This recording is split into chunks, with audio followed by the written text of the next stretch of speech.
I'm Keith Cosentino, he's Shane Jacks, and this is the PDR College Podcast, the most exciting place for you to be if you desire excellence in your PDR career.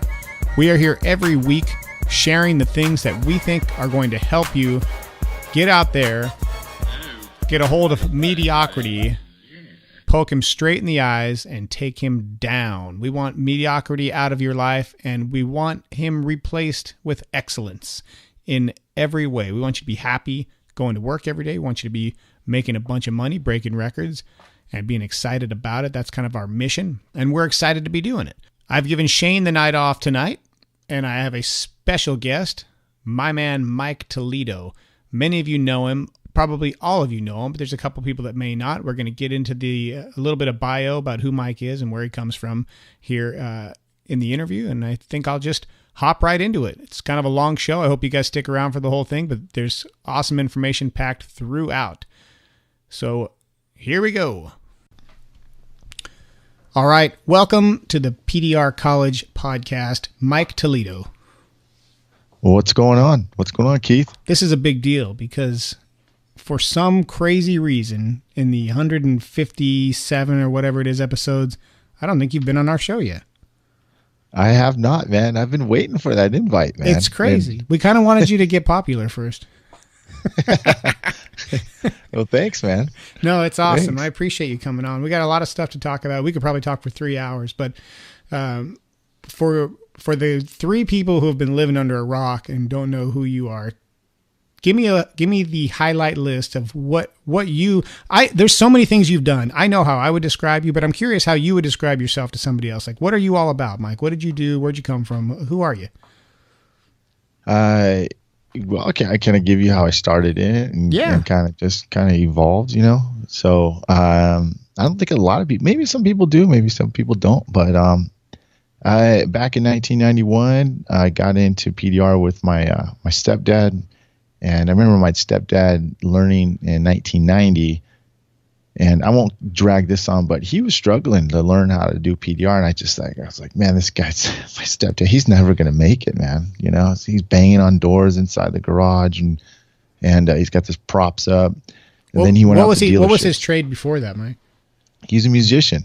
So he was an entertainer. So at night he'd play in the local clubs and entertain people. That's when actually you go into a bar and there was a live band playing. That was him. So he did that at night, and then he did PDR during the day, and he went to the dealerships, and he'd go at the dealerships at 9 o'clock in the morning and wouldn't get home when he first learned until 7, 8 o'clock at night. So he was working hard then. He was a hustler.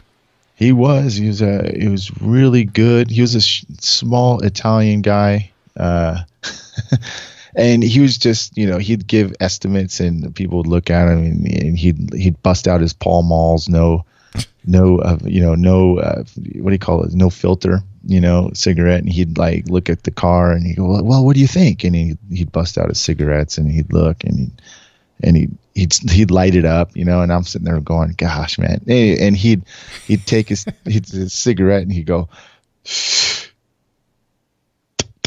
and he'd spit out those, those little tar things, right? Like, what is this, 1963? Yeah. And the customer's looking, he's kind of like, what the heck's going on, And he goes, well, what do you think? And my stepdad would go, $1.25, And he's like, you mean 125? He's like, yeah. But anyways, he got into it, and I didn't think he was going to learn, but he asked me. He said, "Hey, you want to learn how to do this?" And I was going to school as a criminal justice major in college, and I go, "Well, I don't know. I don't know if PDR is going to last or make me any money." And he goes, "Well, he started coming home more and more." And he goes, "Well, you think you could live off $1,000 a day?" And I was like, "Well, yeah, I think so. I could do that." So I was struggling learning how to do PDR, in the summer of 1991 in Palm Springs. That's where he'd take me to go do it, because that's where he did his entertainment business, and we still lived in San Diego. And it was 118 or 122 degrees one day, and on the summer of of 1991. It's a dry heat though, Myke. Dry heat. Well, just picture a hair dryer on a heat gun on you, dude. You know what I mean? It's dry heat, no big deal. Right. I wanted to quit, man. I really did. I was frustrated. I just wanted to go meet girls at that time. You know, I didn't want anything to do while really working hard. But it evolved. He took me and he basically said, he gave me the worst training, honestly. It was more like, here, do it like this. This is how you do it. And then I'd get stuck and I'd go, hey, you know, Daryl, I can't, you know, what do you do right here? I don't know what I'm doing right here. He's like, here, let me show you. And he'd just take the tool and he'd fix it. And I'm like, well, he wouldn't explain it to me. So that kind of ticked me off, you know. But then he left me at dealerships by myself in San Diego while he was in Palm Springs. And I had to learn how to fend for myself. There was no other forums. There was no forums yet, you know. There was nothing else like that yet. And I just had to kind of teach myself. And I got really, as I got better at it and understood how to look and read the board and understand what this looked like compared to that, I started getting better. And then one day he said, hey, go do that crease on the hood. So I went to go do the crease on the hood. And, well, what happened is that I took it out in like 20 minutes and I came back to him and said, okay, well, what else do I got to do? And he's like, what do you mean? What else you got to do? You're done with that crease already? I said, yeah, let me go look. And he'd go look and he goes, how'd you get that out so fast? And I go, yeah, I'm getting it, you know. But that was like the beginning of like, okay, I'm getting some pride out of this thing, you know. And then I just, you know, Keith, I had no comparison like how good I was or how bad I was. You know what I mean? It was like, it was common. Right? It was common in those old days. This is a story that you'll hear from a lot of old time guys. In fact, I was just listening to the Hale Radio show with a guy named Kirk Stanton on there, and he's one of the Captain. Yeah, Captain Kirk, they call him. He's one of the veterans in the Hale industry, and I was listening to his story, and it's not unlike yours or mine for that matter, and that anybody that's been around, 15, 18, 20 years, the training back then, it was almost like a rite of passage. Here's your tools, do it like this, and then go sit out there until you figure it out. Yeah. And, because of that, some people have horrible training and they have horrible fundamentals. I got lucky with my training because the guys that told me that were running a company with like 11 technicians. So I got to go and see every single one of them. And I don't know if you know this about me, but the guy that I kind of gave the award to as the title of my trainer out of those guys, like the one who I thought was the best guy, so I gravitated towards him and we became friends. He was trained by Daniel Grom, your buddy. Well, our buddy, but he's a co-host of yours.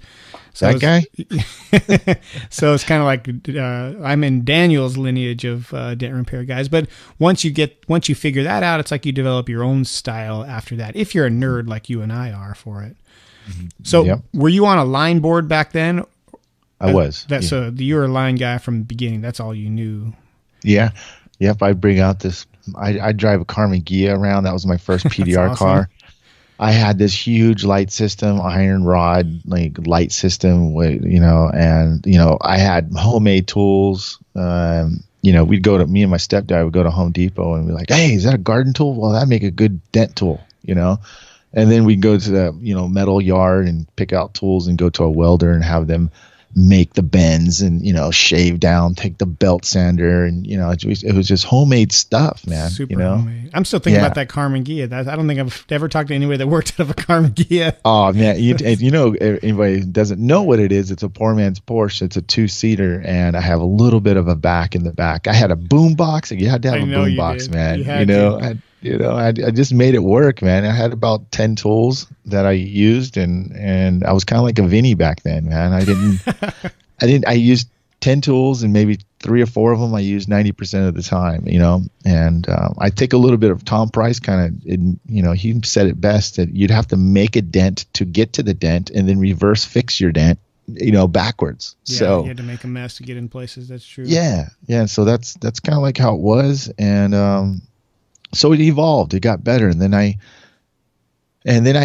started seeing this other company. I'm not going to name no names, but a big training company in Southern California, and at the time they were making better tools. So I used to go up there and get their tools, And so they had this training thing, and they'd be training like 15 guys at once. And I was like, man, how long do you guys train these guys for? And they're like, oh, we train them for 1 week.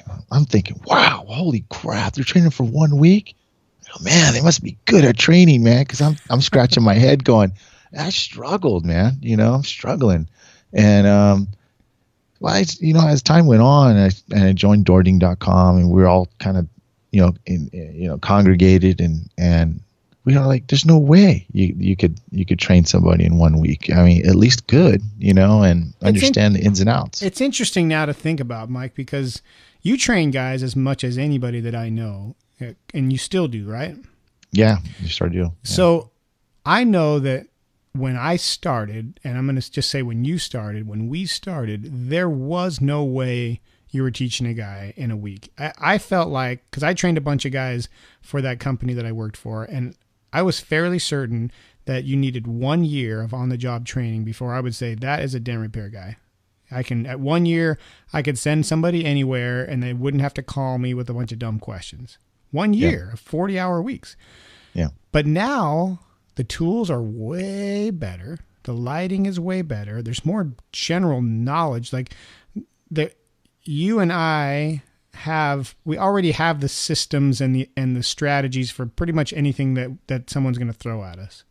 And if we don't, it's an adaptation of two different things that we already have, and you kind of put it together on this dent. So now, with all the knowledge and the stuff you have now, do you think you can train somebody faster than you could back then? Most definitely. I mean, that's without a question. I mean, I can train somebody. Like right now, I just trained a guy, Mark Patterson from Australia. The guy's a phenomenal tech. Today, he did 2 out of the 3 cars all by himself. Today was his last day, and glassed it. So and that's you do 2 or 3 weeks at a time, right? I do 4 weeks. 4 weeks. So yeah, you're one of the few guys that says you stick with me for a while if you want to really learn it, right? You don't do a 1 week course for anybody. No, I don't do it. The only time I offer a 1 week course is for guys who already know they're doing PDR and they want to advance themselves. Yeah, that makes sense. Yeah. So in 4 weeks, you got this guy to the point that he's doing retail dents. He's doing retail. That's the thing. Retail dents. We're not training people to do wholesale. Besides, that's not what you want to attack anyways. So no, but it's interesting to look at it like that, because a retail dent, the quality needs to be all there, but it doesn't need to be fast. Right. He could stay on those cars for 3 hours a piece, and it will still be a good payday for a new guy. But to train a wholesale guy to be 80% that good, but blazing fast that he could get through 20 cars, I don't know if you can train that. That might just be reps you've got to put in over and over and just build that muscle memory and be able to get in and out of stuff fast. Yeah, don't get me wrong. I mean, the wholesales, I think it's a great place to get in for people who want to get the experience. The thing is that you don't want to get in the habit of leaving every dent 80%. That's the thing. You want to know, be able to change gears. Yes, you can do 80%, get away with that at the dealerships. But when push comes to shove, you got that customer that just bought that new vehicle, and the customer saw it, and now it's a life and death situation to the dealership. Hey, you either got to fix this and glass it, or we lose the deal. And if we lose the deal, you're going to lose the account, because we're going to find somebody who can get to glass that out. So that's the thing. You have to know when to switch gears, and if you can switch gears. And so that's what the dealerships, I think, is to me is what it's about. Yeah, I always broke my guys' balls, and even the guys that work for me now, when they were training early stages, they'd get it really close, and I'd still tell you, nope, you got to fix this and this. And some of them would argue with me and go, dude, that it's nobody's going to see that. And I say, I agree. At this job, at this place, nobody's going to see that. But until I teach you how to make it 100%, then you don't have that. As soon as you can, it's up to you when to turn it on and off. But if I don't teach you how to make it perfect, this is all you've got. You're all in with this garbage, and that's not going to fly. I think 100%. What I think a tech needs to ask themselves is as a tech, you can only answer this truthfully to yourself. Okay, when you go on doing a dent, and you could get it better, and you leave not getting it better, or did you ask yourself, did you actually give it your all to make it 100%? Okay. Or did you do everything you could to get that dent out? Because to me personally, I tell people, act like we know we can impress the customer all day long. Okay. Because they have nothing. They can't compare it. They don't know. They just think, wow, that looks good. But act like it's a competition, and there's 50 guys that's watching you at a Mobile Tech Expo, and they're going to judge you because they know if that can be black glassed or not. So you walk away, imagine there's 50 guys behind you. They're going to look one by one at your work. Now you tell me, would you do a better effort or better job or not? So, and if you can, do it. There's two scenarios where that was always a big deal for me. One was when I was at an account, and in the early years of my career, I was all wholesale. It's a fun business. It's a lot easier than retail, I'll tell you that. But I would have a job where it wasn't something that was coming out perfect, or it wasn't something I was willing to take the time to make perfect. And when I was getting ready to walk away, I would always think to myself, or what, it was more common, Myke, when there was one that was really hard to access. Before we had glue, before we had shave tools, and I was just really up against, you've tried 5 or 6 different things, you're not getting to it. And I always like to think, okay, if I leave this, how confident am I that someone else can't come behind me and fix it? Someone who can spend 3 days just to try to get this account. And if that thought always kept me back in the game until I've literally exhausted like everything I can think of, would I go in there and say, this one, I can't do this one? Because I would think can't. It doesn't mean I can't do. Am I saying I won't do it or I can't? Because you'd have guys that would do this, like they wouldn't take a door panel off and they'd say, I can't get to it. And then you think, dude, if somebody offered you a franchise store, all you got to do is get this thing, get the door panel off and fix this car. Where do I sign up? I'll do it. So I always thought there's somebody coming to take my store.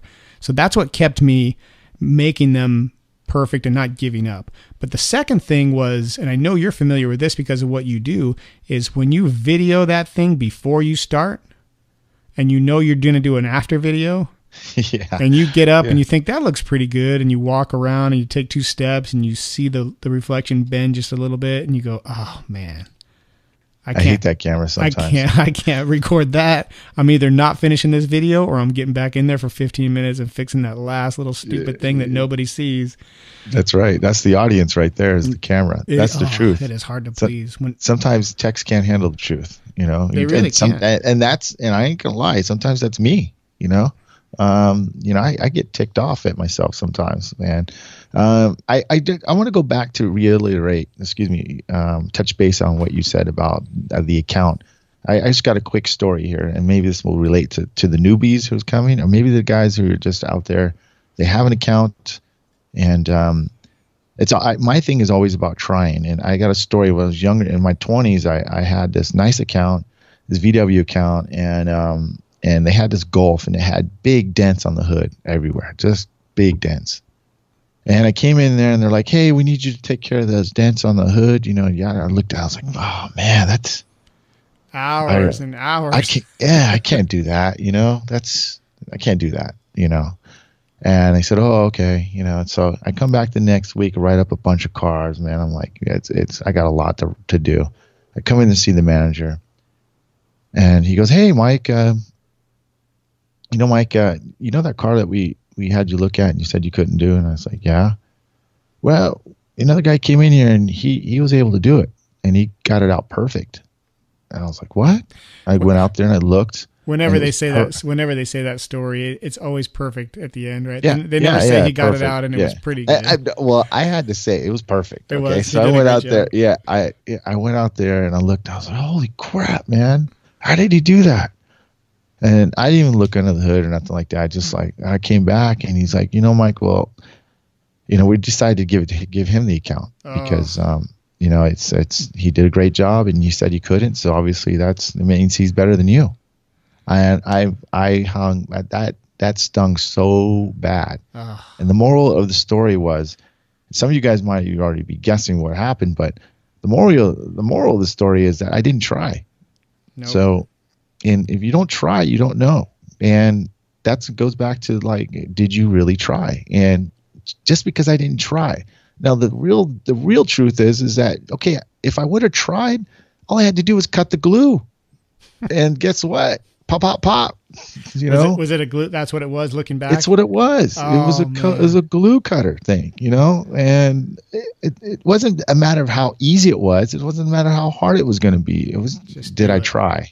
So that's what it came down to, and you gotta try. So at least you know. That's a terrible / great story. Yeah, but you know what? Taught me a lesson. Never lost an account since. No, never lost an account since. And that's what I'm talking about. That's what I would tell myself. Like, same thing, man. And there's a lot of conversations you'll have with other technicians that are not like the popular things to say in an open forum when everybody's listening, right? You'll say like the real stuff. And one of the real things I used to say is, in racing, they've got a term, win or chuck it, which basically means you're going to ride on a motorcycle as freaking hard as you can, and you're either going to win this race or you're going to crash, right? Yeah. That's how hard you're going. And I would talk about dents like that when I'm giving other guys advice. I'm like, listen, I mean, I hate to say this, but it's the truth. Even if you don't think you can fix that dent, you either win or chuck it. You either got to get in there and fix it, or you got to freaking foobar it so bad that somebody can't come behind you and fix it. Yeah. Because I mean, it's a terrible thing to say. Like right now in this day and age, you would say like, man, if you can't get it perfect, like don't fool with it, because maybe somebody else can. They can save the car. But that's like, pretentious car guy talk. If we're talking about keeping your account, if you think that dent might be able to come out by somebody else and you can't, you better try it. And at least get it close, or just make it so that he can't come behind you and fix it. And that, like I said, that's a terrible thing to say. It's not the right thing for the car, but you're going to get Toledo'd, and the guy's going to come behind you and take that account from you if you didn't even try it. So, well, that's the thing. The dealerships want to see some effort anyways. I mean, if you balls out and do it, they recognize that. He tried, he did it, but you don't try, man. And you're leaving. That's an open territory game right there. Oh, so, you're so happy if you're the guy calling on that account and they say, this guy didn't even try it. You're like, hot dog. Just show me the car. I got all day. Yeah, that's the moral of the story. Try. Always try. So, yep. So you learned, you did wholesale stuff, and then you and I were kind of starting to become aware of each other on doording.com, which is like the early home base to all the dent nerds that are alive today. We were spending our evenings sharing photos and talking about cars. We were just so into it. We're still the same way, right? But that was the only place where you could really be, and people understood what you were talking about. Yeah, it was a sanctuary for us, and it was like a really, really good place. I mean, man, we had some knockdown, drag down. Oh my gosh, debates in there. We sure did. Yeah, that's when Sal made his debut, and myself included. We all thought he was just crazy, and his methods wouldn't work, and all that. And he thought we were crazy. And, it was going back. And that's where I met Shane, and I was telling him he was full of crap because he was saying how fast he was doing these big old nasty dents. And I'm like, man, there's no way anybody does them that fast. And by the way, there's no way you're fixing dents with a little magic hammer, fix a Felix. So I will see you down in Florida, and you can show me in person, and then you're going to be super sad when it doesn't work. We all know how that story ends, right? I had my student today going, that Shane Jacks, man, I should have bought that Shane Jacks hammer, man. I'd like my other student bought it, and he's like, man, I watched this video, man. He was like, I'm telling you, he was like, he just went click, click, click, click, click, and it was done. And I was like, yeah, but you know how many click, clicks experience he's got. Oh my gosh. So, he's a wizard with it, and he can teach it, but that blending is, as hard as PDR is, blending is 5 times harder. I know. I told my student, listen, master tapping down first, and then we'll work on the blending. Okay. So right.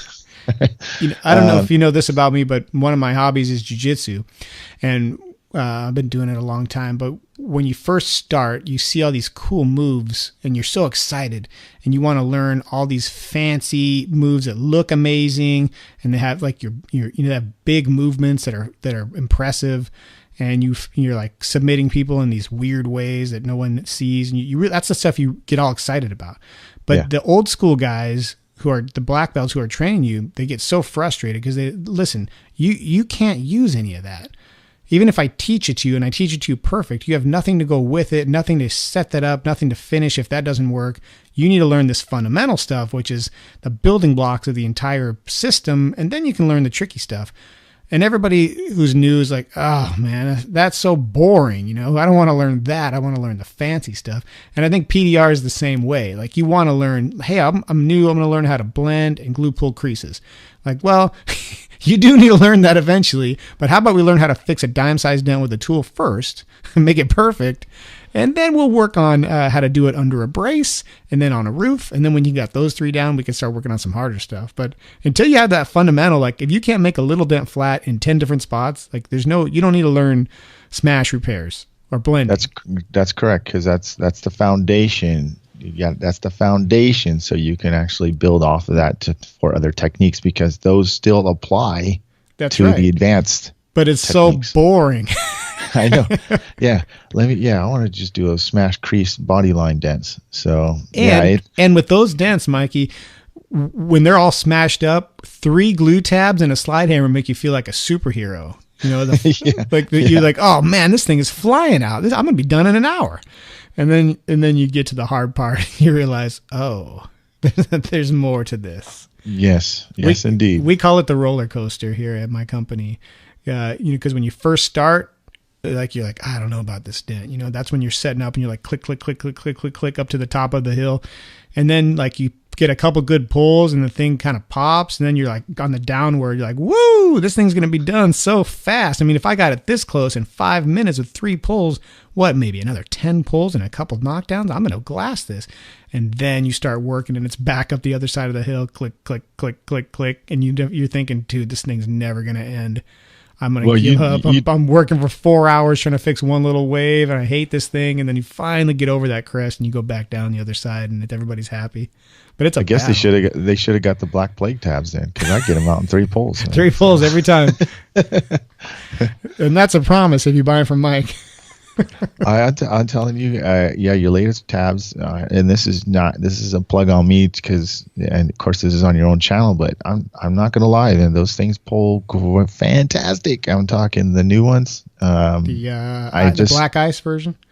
Yes, there is those black ice versions. So be careful for you guys that don't know what a good glue pull is. So, and we take that for granted too, don't we? Like how good that stuff works now versus what we had back in the day. Way different. That's what I'm saying. Going back to, like you said, as a tech, to how well they advanced, you know, just in glue pulling, I mean, a tech right now is just like way better than I would say what they learn now compared to 2 years ago or a year ago. With my students, it's the technology has changed. What do you have? This is your 3rd generation tab now, right? Yeah, that's right. And it just keeps getting better and better. So actually 4th, right? If you count the original crease tabs, as the first one. That's right. Well, you take those guys from that generation to now, it's unbelievable what type of pulls you can get, how you can finish it, and how you can do it. And it's just the same way with all types of tools. There's just advancing. But those ice tabs, if you haven't gotten them yet, guys, you got to get them. So I will testify myself. You will love them. Yeah, so. They are stupid hard. In fact, I was just going through the photos on my phone because we're starting to do more video work this year. And I had, when a car gets hit real bad on the underside and the roof wrinkles with the sunroof and you got 4 corners of craziness all over the sunroof? Yeah, yep. Those suck, right, to fix. Nobody likes to fix those. And sometimes they turn out great. Sometimes they're a disaster. And usually they're somewhere in between for most of them, right? So I said, you know what? I'm going to try something different here. I am going to take one of my skinny 83 millimeter crease tabs. I'm going to make a template for the corner of this roof, and I'm going to bend this crease tab to fit the corner and pull the whole round radius corner with one pull. Obviously I'll have to pull it probably more than once, but I want to get that bend, that radius in the shape of the pull.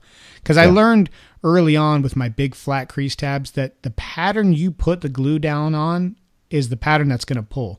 If you put it on in a squiggly line, it's going to pull a squiggly line. The metal is really malleable.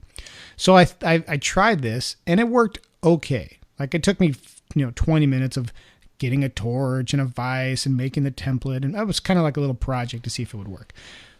And the first couple pulls were okay. But you know what I did that worked even better than that? What? I took the big, flat black ice tab. That's, if you're a tab nerd and you know my model numbers, that's a CT83. So it's a crease tab, 83 millimeters. Now, those tabs, you can see through it. They're clear almost. They're blue tinted, but they're basically clear. Yeah. So I took that tab and I put the glue directly on the dent, not on the tab. And then I placed that crease tab straight down over that radius glue. So now, pardon me, I'm pulling the same thing. I'm pulling in this radius pattern, but it's with a big, flat, rigid tab versus the skinny tab that was bent, heated and bent. It wasn't as strong. So right. I accomplished what I wanted to do without even bending a tab by using those ice tabs and being able to see through them and creating the body line with the glue and not with the tab. And that worked awesome. So that's my system now for fixing those, I figured out.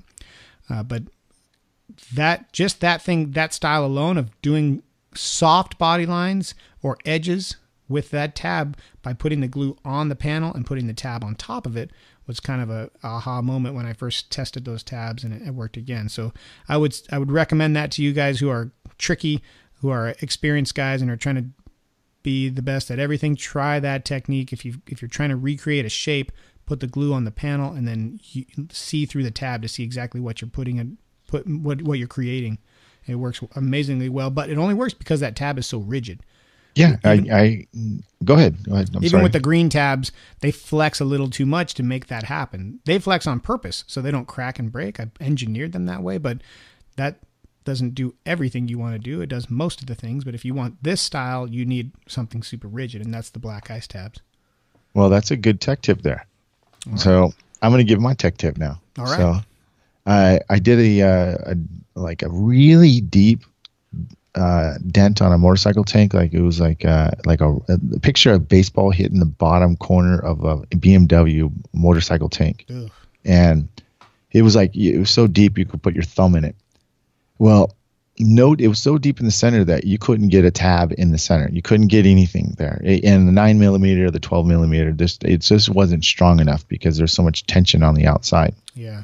So if you guys have a dent like that and you can't fit a tab, what I do is I start on the outside, just just on the edge of it. And so I put like a round gangrene or an ice tab just to try to get it started. Because if you guys try to pull it too much in the center, you're not going to get a good pull. You'll get somewhat of a pull, but all you're doing is tightening up that outside. So what I do is I collapse it from one part of that circle. So that's the bottom of the edge of the circle or the top edge of the circle. Yeah. I'll at least get it to bite.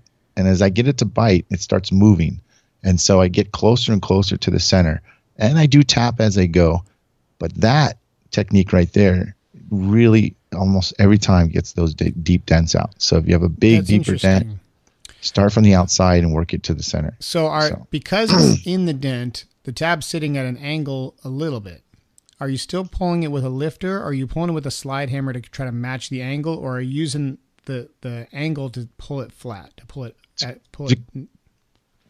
Good question, Keith. I actually use a lifter because I like to pin the metal down with the feet, and I get more of a direct pull with that way.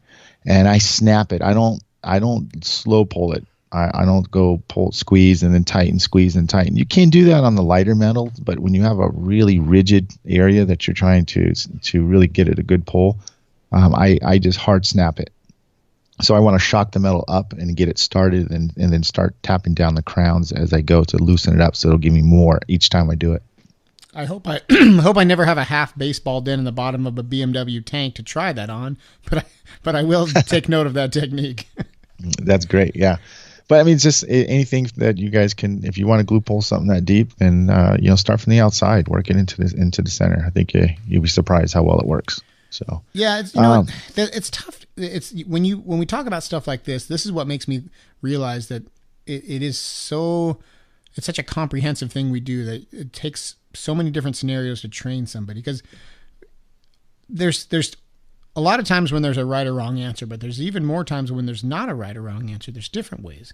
So on some big smashes, you definitely want to, have like the last in, first out mentality, that where the deepest part is, I want to pull that first. But with experience and the dents that you ruin by doing that, you're able to say, you know what, on this one, I actually need to work the edges in first, so I build some strength into it, and then I'll go for the bottom. But right. how'd you figure that out? It's because you chucked a couple of them. Yeah, Well, you couldn't get any backside access, so there's no way you were going to push it out. So, over the time, as the tabs get stronger, the glue gets better. You figure that out, and technically you could do that with a deeper dent. Like if you had to push it like a huge dent, to me personally, if you try to push a dent that's very deep in the center, all you're going to do is just create more locked pressure and possibly oil can it. So why not bring the metal back towards the center? And that's basically how I figured it out. That is cool. So we've talked for a while, which I'm happy about, but what I really wanted to talk to you about tonight is the fact that you've kind of made a major shift in your business model by opening a shop there in San Diego, right? I did, yeah, North County, San Diego. So this is a big deal, and this is a trend that I'm sure you've seen with your show. What we didn't get to in your bio was like what you're up to now, and most people listening know who you are, but let me just hit that for a second. You run denttrainer.com alongside John Hiley, right? Give me a little bit about what that site is all about. Yeah, it's a video tutorial site for PDR. It's got a little business marketing in there too as well, which we are going to touch base and expand more on that. But it's mainly, hey, look at different ways that you can actually remove dents, either with lines or with the fog. And it's for advanced guys or newbies. And it really, I think what the feedback we're getting out of it is that it really helps other guys kind of gauge where they're at and what techniques are out there. And all I got to say is it's very open-minded tutorials too. It's, if you listen to me, and I will say, hey, I do it this way. Bryce Kelly does it this way. Sal Contreras does it this way. Shane Jacks does it this way. All these great techs have their own technique. And I think you mentioned this earlier. The great thing about PDR is that everyone has their own style, and that's what it's kind of about, to understand what style you understand and then how it helps you develop yours. So that's what Dent Trainer is about. It's a really good place to come and learn. And then we have a group, a Facebook group that there's no BS back there. Everyone's there to learn, to get better. And I think that's the great thing about Dent Trainer is that when you go there, you're a serious tech. You want to grow. You want to become better, and that's what we created it for. So. Yeah, that's a very similar to our PDR College podcast community, not the Facebook group, but our paid community. It's only for guys who are super serious. In there's guys asking questions and answering questions all day, but they're nerd questions about your business, your marketing setup, how you tackled a certain dent, all your kind of goal setting stuff. It's only for guys who are geeking out on this stuff. If you're just kind of curious and you think maybe there's something that's cool, it's not a good spot for you. But if you're nerding out, that's what's going on there. Yeah. So in addition to that, you've got your podcast, PDR Tool Time. I haven't been on there for the last 5 weeks because 5 weeks. Yeah, because I've been, like what we're going to go into the next topic is about the shop. So, PDR Tool Time is, you guys haven't heard, which I'm sure you have, most of you have, a great tool podcast about PDR tools. And some people have told me, hey, Myke, I love your show, but I hate spending money, man. You guys get me to spend money all the time there. But it's a fun group. And then when I'm not there, I think Bryce Kelly filled in, some Paul Corden, a couple other guest speakers in there. So we have a lot of fun. I think you were on the show. Shane Jacks was on the show. Yeah, it was fun being on there. It's a fun show. And you got it. The cool thing about having a handful of hosts like you do is you're able to take 5 weeks off if you need to, and the show goes on. With Shane and I, if like tonight, Shane's on the show. He's got a terrible migraine. The guy gets a migraine, once or twice a year, and it takes him out. I mean, Myke and I were talking off air about how bad these things can get. I didn't know how bad a migraine could get until I met my wife. She gets them so bad that she goes to the emergency room. Like she loses vision in her eye. I mean, these things are ridiculous. I've never had that. And those take him down a couple times, and I'm here to pick up the torch. But if something happens to me, the show doesn't go on. But you guys got 4 layers of redundancy over there. So that show is happening no matter what. Yeah, I think you might need to add a little guys a couple times. So, add some substitutes, man. I'll fill in. So. All right, I'll keep you on the short list as a co-host. I think we'd have a good time. Okay, so you're going to go talk about the shops. Hey, there's wait a second. You haven't even touched base on like the thing that I would say kind of put your name in everybody's computer screen, and that's your YouTube channel. Man, I wasn't trying to. I was hoping you just bypass that. Well, come on, Myke.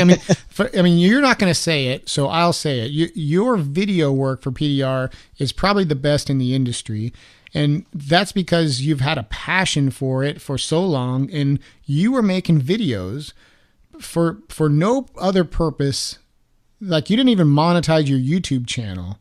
You're just making videos so that you could help people understand what was out there and show them what you were up to. They weren't even heavily geared towards marketing your service business. No, it was just like a public service for other PDR guys for years and years and years. And I know everybody watches them or has watched them, but I don't think enough people give you the credit. And you're not the kind of guy who's asking for it. I get that, and I appreciate that about you, but I think it needs to be said. Like, there's no one that's put as much time into the industry via YouTube as you. Nobody even comes close. There's not even a second place guy. Oh, hey, man, thanks, Keith. I appreciate that, man. So I going back to, I didn't even know I could make money off of it. So that's not what I was doing it for. I was pretty ticked off at the industry, the training industry. That was mainly what it was about. And I wanted to show techs that help them. And also, I got a lot of flack for line boards back in the day. Oh, you can't fix a dent with a line board. There's no way, yada yada. So I kind of had a chip on my shoulder a little bit about, that's what number one, teaching it, and then showing people that can actually be done, and then helping people really understand the trade in a different way. And so that's what I did. And I was passionate behind it because I really wanted people to help them understand that that's how I do it. And it wasn't just one way to do it either. So, but I didn't, it takes a lot of work to do these videos. Oh my gosh.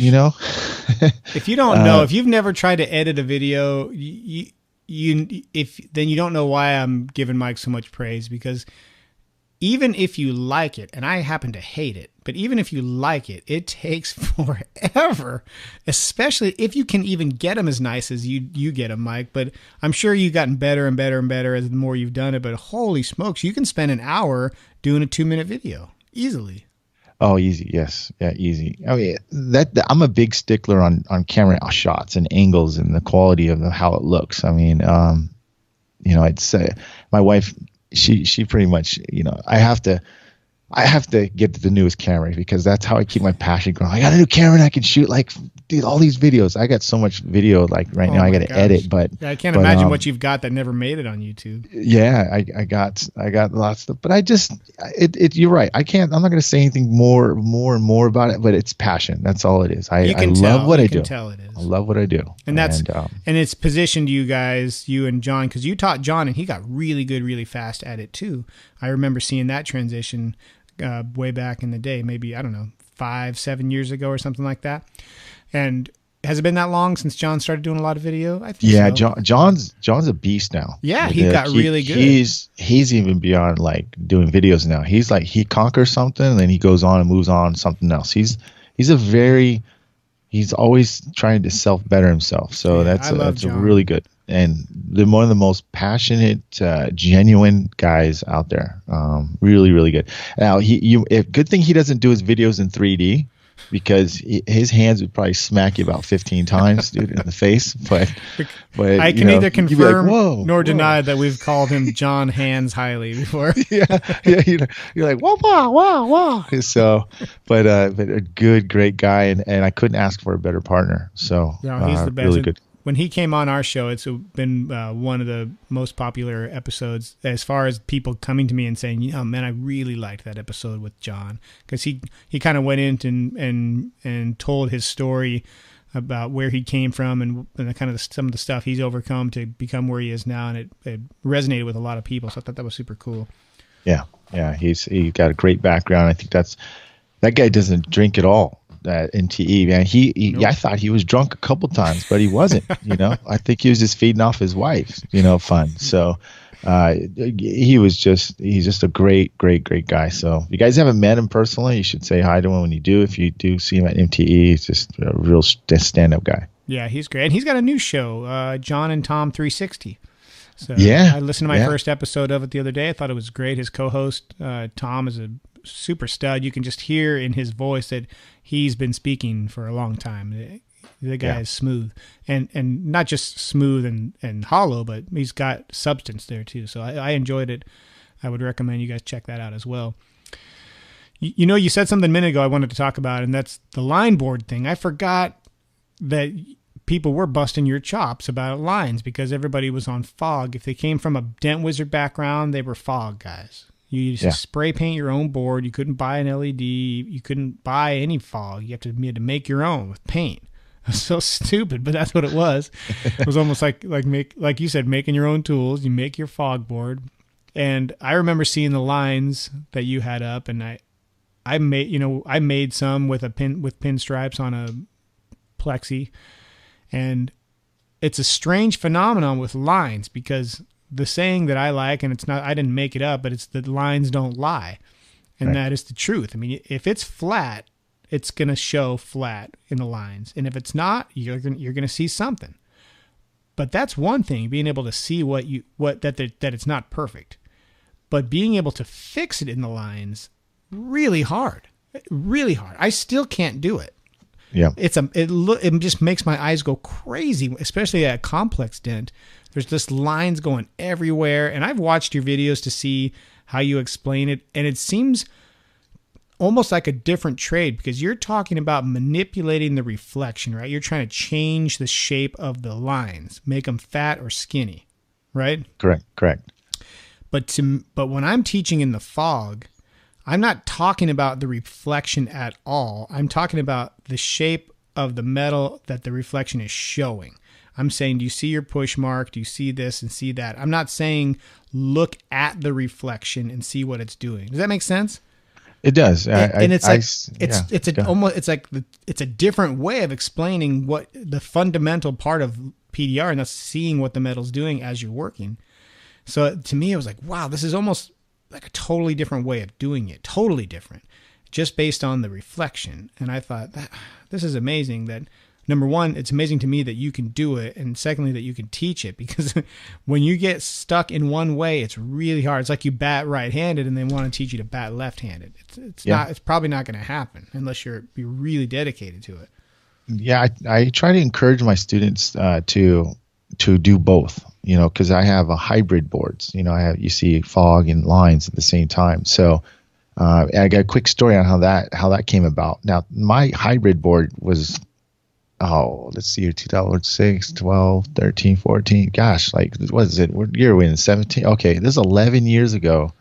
I had a student come, and I told him, don't practice, don't do nothing like that, yada, yada. And he didn't listen to me, basically. He already took a 1-week course before he came out, because I was booked already and yada, yada. So he came out, and he wanted to tell me how he couldn't understand lines. I should teach him on fog, and teach him this way. And I should teach him how I should do it this way and that way. I'm like, look, and scratching my head. And I'm like, hey man, look, dude, you came out here to pay me to train you how I do it, right? That's correct. That's what we had an understanding about. But he was fighting and kind of arguing with me about, how he can't read lines.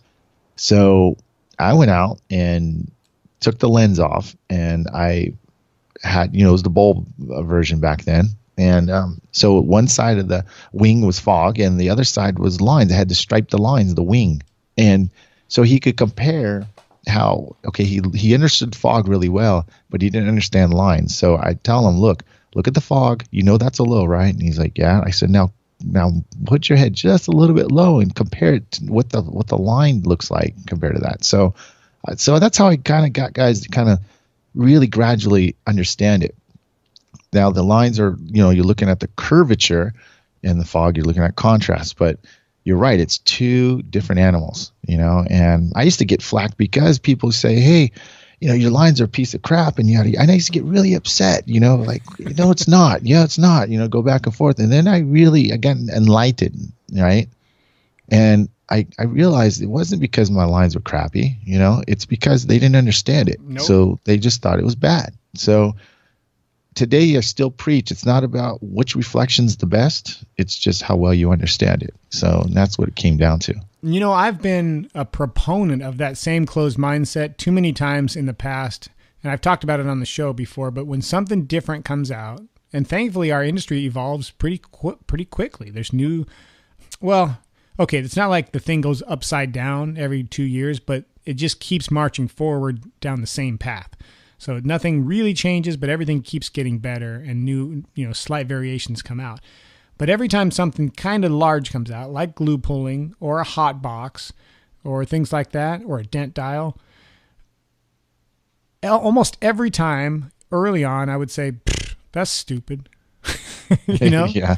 And then, if you said that, you have to concede, a year later, like, well, I guess I should look at that, because I can't believe that's happening with that. Like, I had a friend named Jason, and he had a Cadillac dealer, and Cadillac and Range Rover, actually, or Land Rover, pardon me.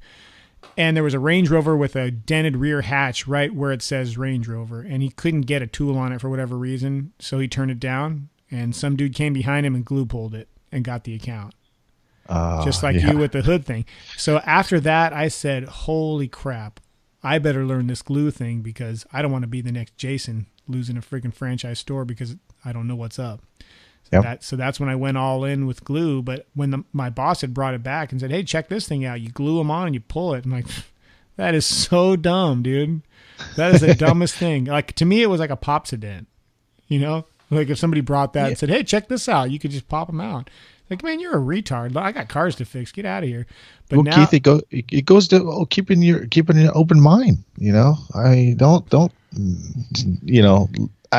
don't kick knack. Like, what does this saying go? You don't knack if you haven't tried it. Or don't knock until you try it. Yeah, But it didn't change me, Myke. It didn't change me fast enough, because then it was blunt tips and Sal. I'm like, that's stupid. Then it was blending with Shane. Then it was sharp tips, really sharp tips. Remember how stupid those were to us when they first came out? Yeah. Like, you guys are going to ruin panels that, I don't know what you think you're doing. That's way too sharp. Like, if I would have shown you a Mark Circus tool in 1995, you would say it's unusable. Like, no, you can't use that. It's too sharp. But I agree. But they all prove themselves. And then the hot box, it came out, and I was telling myself in my mind, that is stupid. And then I thought, all right, you're going to do it again. You're going to say it's stupid again. And then a year later, everybody's going to know how to use it, and you're going to wish you had just got on early. So I think I finally shut my mouth on new stuff and said, that looks interesting. I really want to see more, and I want to try it and all that. Like the big dent machine. First time we saw that at the show a couple years ago, the French guys brought it out, Excel, and they're like, yeah, you can fix these oil can dents. I'm like, I don't know, man, you're shocking it from the back. Like, I don't know about that. Yeah. And you and I both know now that it works perfectly. We talked to a lot of guys who saved a bunch of roofs with it. But if we would just open up, and the first time you see something new, no matter how crazy it looks, give it a chance. The one thing that I said was crazy, and it turned out that it never stuck. I know you'll remember this thing, the Dent Dominator.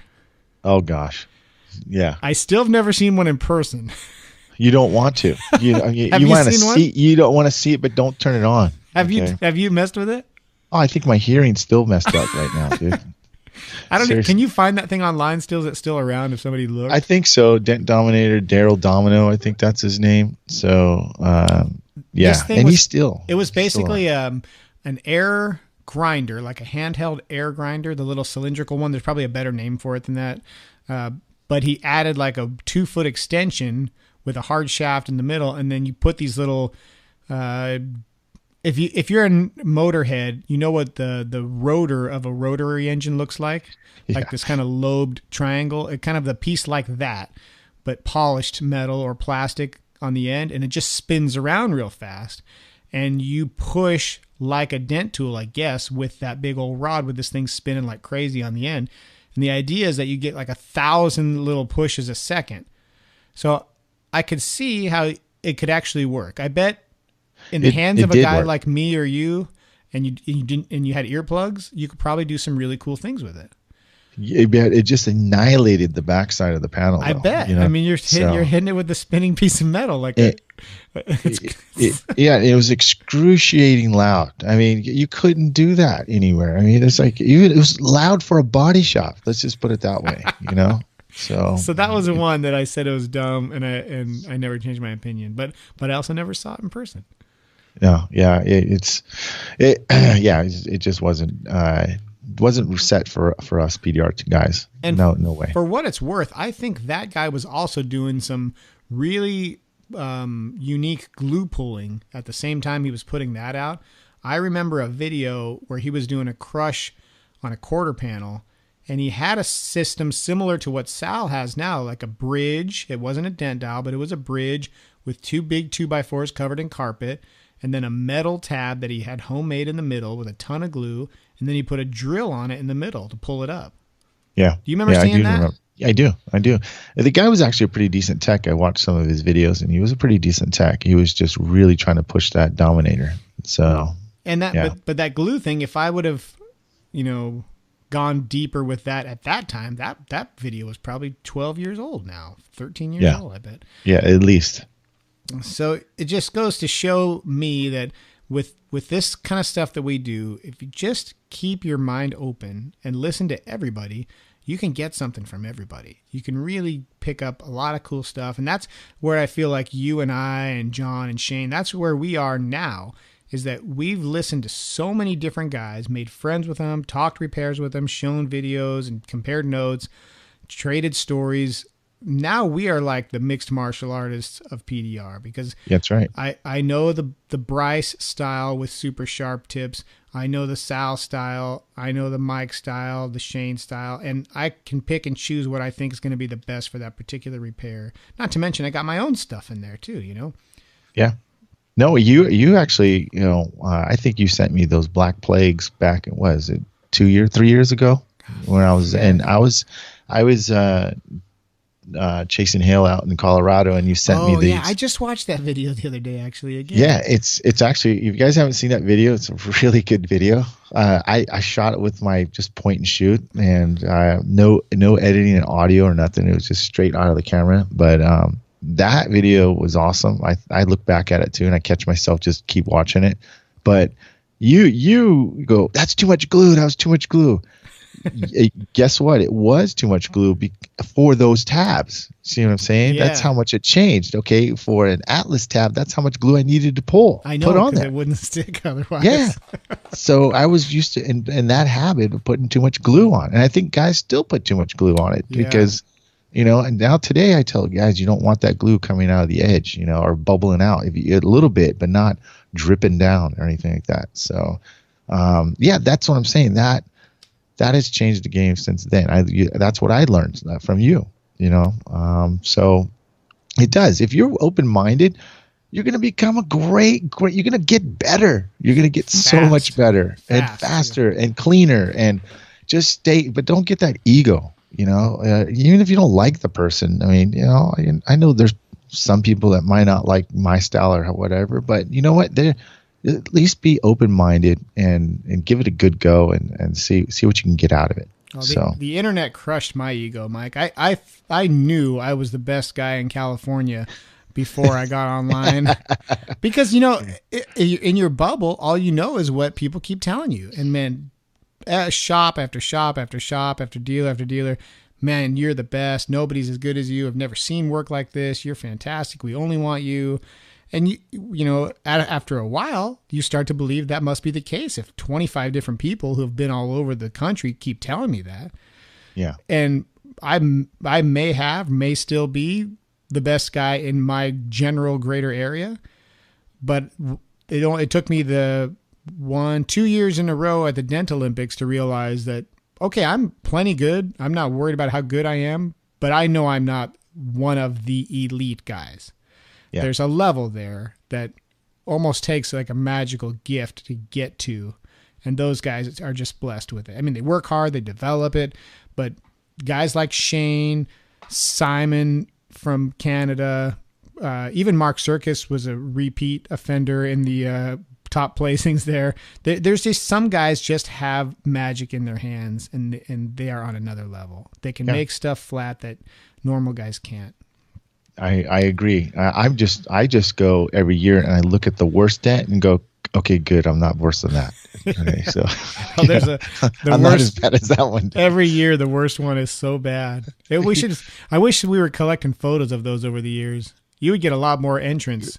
I'm telling you, man. I think I saw snow on one of them because they had such highs, dude. I mean, I was like, wow. I mean, I've seen it's got its own weather system. Yeah. You wonder if those guys who made those repairs, I'm going to quote air quotes on the repairs, don't they have any friends or family? It's like the people that try out for American Idol who can't sing. You know, yeah. And they have somebody that tell them, like, listen, man, this is a bad idea. I like you and everything, but you should probably get the tools out of the bag for the first time before you go to this competition and try to win with it. Yeah. Hey, you guys, anybody who came up in second to last place or last place, just hit me up anonymously. I'll get you a special promo code for Dent Trainer. Oh my gosh. Those guys who run the competition though, they are very PC.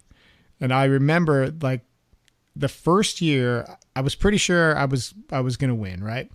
And I know it sounds retarded to say now. It sounds like I'm pretty stupid, but I mean, I knew I was going to make an amazing repair, and I fixed my dent, and it was a great repair, but it wasn't literally perfect like the winners are. I mean, the winners have been. The last couple of years, they keep making the dents harder.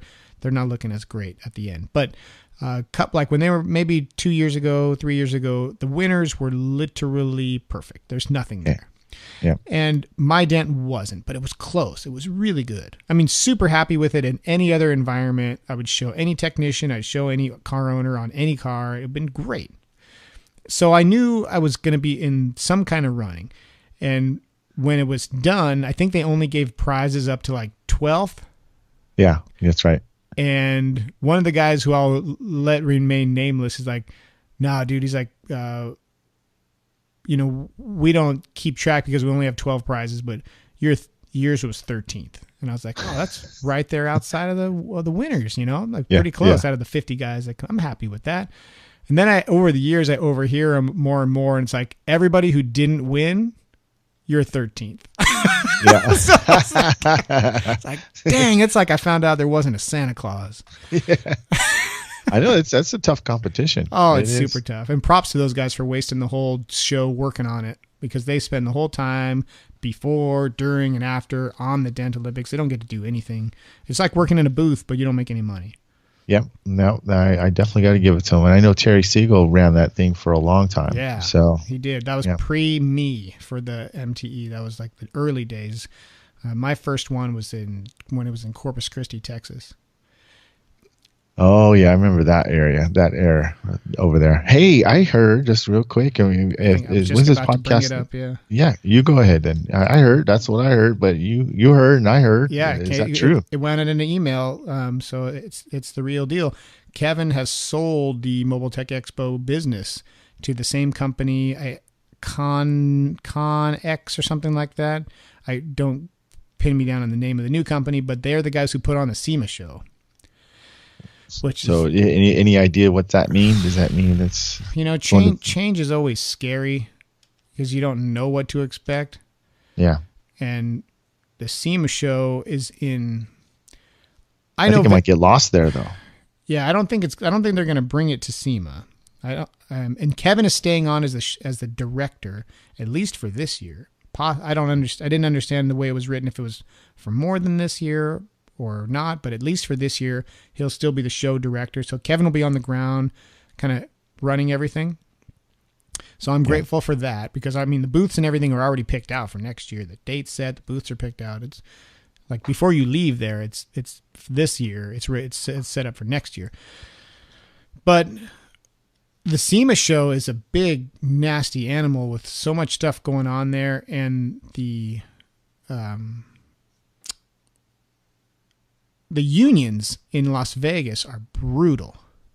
Yeah. And what does that mean? It means you can't do anything when you're setting up your booth without the union guys doing it, because it's their world. Like, you can't. We were there last year talking to some, I think it was last year or year before last. Shane and I stopped for a day in SEMA, and we were talking to a couple guys who were displaying there. And this one guy told us the story. He said, my crate was here at my booth, and I wanted to start setting up, and they said I couldn't touch it. I couldn't open it until they had another guy come with a crowbar and open it. And I had to pay him whatever it was, like $100 an hour, to walk over and use a crowbar to open up his crate. It's like they're gangsters. Yeah, mafia. Yeah. So but that's Vegas. That's not the producers of this show. So I'm not pinning it on them. But that environment scares me, because it's an unknown for me as a show exhibitor. So for me, I think as far as attendees, I wouldn't worry about anything. It'll be a great show. You just show up and look at tools and have hot dogs and go out with some guys for drinks. It'll be the same. For the vendors, I don't know what it's going to be. That's what's a little scary, a little unknown for us with our advanced skills seminar that's usually prior to the show. I don't know how. Well, I think they had that a couple years ago somewhere else. I forgot, and they had the union to do that, and they were like in full control. I can't remember if it was a couple years ago or a few years ago, but I remember that specifically at one of the conventions at MTE. Yeah. So it was kind of like that. It's been like that to a degree, just not as bad as Vegas in Florida. It is still union controlled, so it's a new business for me. The last 3 years of being at a trade show as an exhibitor, and there's all kinds of ins and outs that you don't know until you get in there and start doing it. Oh, you're not supposed to do that. You can't do that. Oh, you got to do this. You got to do that. Well, nobody told you. There's no book on this stuff. You just do it and figure it out later. Yeah. So yeah, that's breaking news. To answer your question, this show will air Monday the 6th. That's coming up. Yeah, coming up. So I know the show's going long, but I'm having a good time. And if you've got time, we can continue on. And if you guys are, we're just getting to the good stuff. We're just getting to the good stuff. If you're done listening, go ahead and turn off your phone. But if not, hang out with us, because now we're going to talk about the part that might affect you, might change your mind about what you're doing. And that is that guys across the country, and I am connected to a lot of technicians. So is Myke, and so is Shane. And we are seeing this trend happening. It's a shift in the market. It used to be that one out of seemed like 300 technicians would work out of a fixed location. Now it seems like every major city has 1, 2, or 3 fixed retail businesses. And that's what Myke is transitioning to right now. I think you had some inside space previously. Correct. But you didn't have an upfront big storefront that you pushed customers to and had somebody there full time, right? Correct. And so how that came out, meaning I had a fixed location. Well, I rented a space for the longest time, for 10 years, pretty much, from a detail shop. And here's something to think about, guys. I mean, if you're going to rent something from somewhere, that my biggest thing was I didn't want to. I still do have a great mobile business, but I mainly use that spot to train. So I didn't use it to promote retail location. And here's the reason why. And this is something that might set up for you to get your own shop. I mean, completely in your shop or under your own contract. So I didn't want to build someone's business. So that means I didn't want to go to a car wash and start selling retail or PDR at a car wash. I didn't want to do it at a detail center. I wanted something to be established for myself and call it my own, because I knew if I left, my customers would still go to that address, or our customers who knew I was Dent Time right there, that they think that they're going to get PDR there. And guess what? I set that company up. I built them their business out of my hard work. So I didn't want to do that. I was always cautious, and I'm glad I never did that. So that was one thing. I've been wanting to set up my own shop for 10 years. And it was a lot of inside things. So, I mean, I couldn't, me and my wife, we had debates about, doing a shop. She's very, if you don't know my wife is, she's behind the scenes, but she's, and she's a great woman. Okay. And I think people might think I'm talking down on her. She's not. She's one of the most toughest women business wise out there, and a big backbone. I mean, I cannot make a decision without her making sure that she's 100% behind it. So that's just the way it is. That's just I'm the big marketer and I'm go-getter, but she's like, hey, show me the numbers, show me this, show me that, let me see what's going. No, it's not going to make sense. I don't see it happening. So, and you know what, a dreamer and a doer like you need that person. Cause I'm like you, Myke. I want to go out. I want to create. I've got ideas. I want to just do all these things, but you need somebody who's not swept away by your fancy ideas. Someone who's grounded and says, you know what, that's a bad idea because of this, this basic fundamental problem. Like the numbers don't work. And you're like, oh no, but it's going to be so great, and there'll be tons of customers, and you need that person to say, I don't care how great you say it's going to be. Here's the reality situation. It's not great, and it sucks to hear. It makes you upset, but at the end of the day, you're like, man, I'm glad you kept me honest on that one.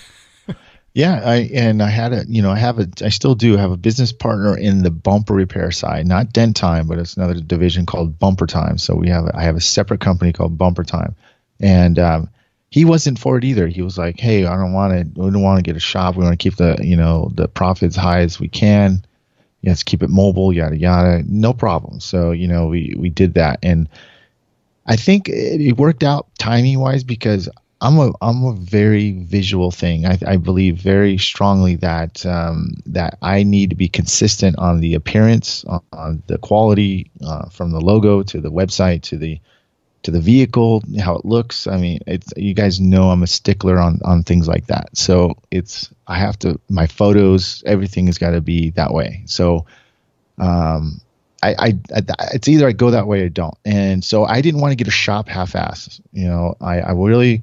I have a vision, like how I want it to be, and I'm still working at progress right now. So getting to that point is finally my training's really successful. It's really doing really well.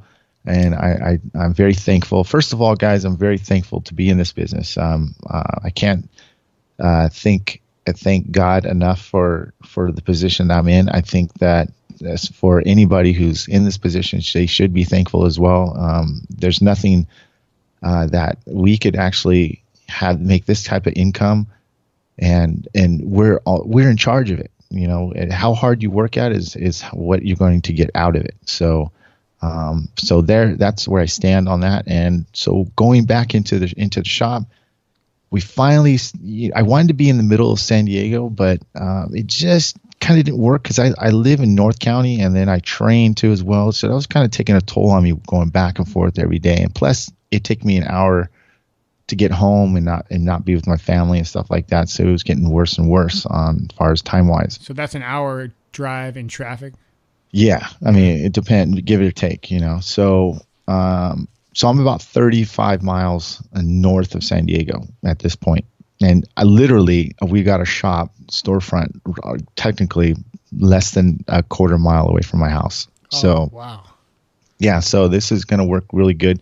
It's a 2,000 square feet place, and it's got front windows. It's just really open, really nice. And so is that 2,000 feet? Including the waiting room and the shop? Yeah. So it's it's not a huge waiting room, but it's nice. It's comfy. It's inviting. So it's got the woman's touch. You see my wife maybe putting some pictures up, and she's talking about this and that. But and how many cars can you fit in a shop that big? Comfortably, I could probably like when you're packing them in for the night. Oh, for the night, I'd say 8 cards you could probably put in there. So you could probably work on 3 at a time comfortably, 4 maybe. I could work on 4 comfortably, yeah. So that's pretty good size then. Yeah, it's a really good size. And what does that cost to rent down there? Right now it's not too bad. So because I'm probably not directly in San Diego, but it's about $2,000, $2,100. Yeah. Are you're renting it? You're not buying it? Yeah, I'm renting. Now, here's the plan, guys. I mean, the thing is that, see, first of all, I told you I have to show the boss the numbers, how it works. So if this works all out well, which I'm sure it will. So I'm going to get to the point where I think where you guys can, my thing is don't jump into a shop because you think it's going to be glorious and it's going to be this. There's a lot of hard work you got to get to do that. You got to promote it. You got to really be behind it. You got to be committed. You got to prepare your family that, it's going to, for the first year or 2, you're going to be busting your balls trying to get the shop off the ground. Yeah. And it's not as easy. When it's open, you're there. Before it opens and after it closes, there you go. There. Yeah. You don't have that free will. Like, okay, you got done at 1:00 and now you can go to Disneyland, if you want, but you have to be there and you have to be committed and you're going to have to, prepare to spend some money up front. Because most of them aren't move-in ready. You got to do painting. You got to maybe do some moldings. You got to do the signage. There's a lot of stuff that you got to prepare for, and I think that's something that you need to prepare for and put money away as you're doing it, and then you got to put money for marketing and signage and all that stuff. So it's not something that you want to rush into. You really want to think it through. And get all the advice you can from other guys. I mean, I talked to Daniel Grom. Even Vince got a shop before me. I talked to people, in my own area. And I dug and I got ideas, and they gave me feedback. They gave me criticism. They gave me all kinds of stuff. And then I had the devil's advocate called my wife. So, it's really hard to convince her. And if she went through it, then I knew it was right, because she wanted to do it, and that was great.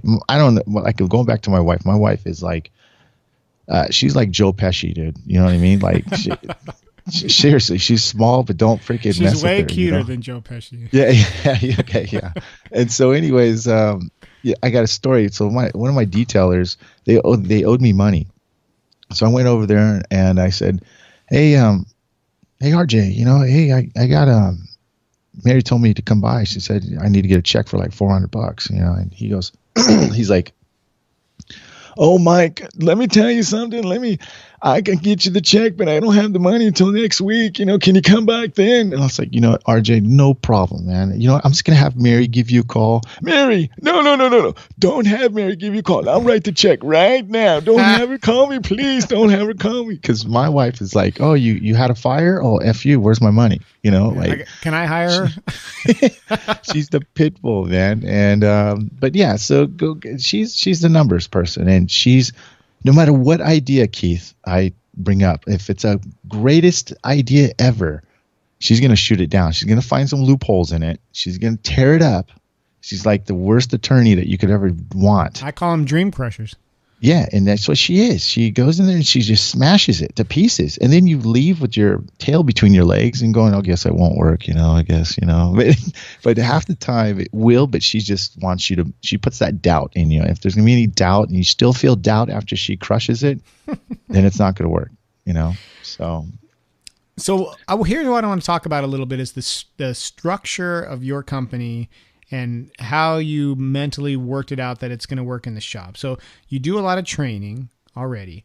Is that, you're full-time, you personally, are you just training guys now?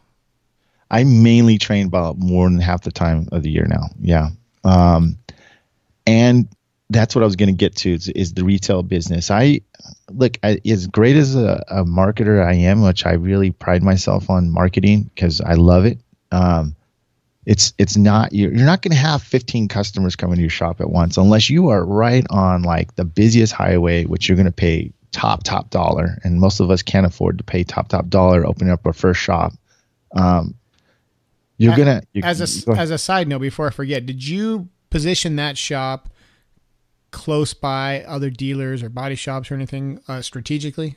Yes. Yeah. Okay. Yeah. I'm very close to an auto park dealership. I'm right off the freeway, off the off ramp. So you see my building right when you get off the off ramp. So you're stuck in traffic in the morning, you can see me. So, it's a very, it's kind of a hard place to get to because you see it, but you don't know how to get to it.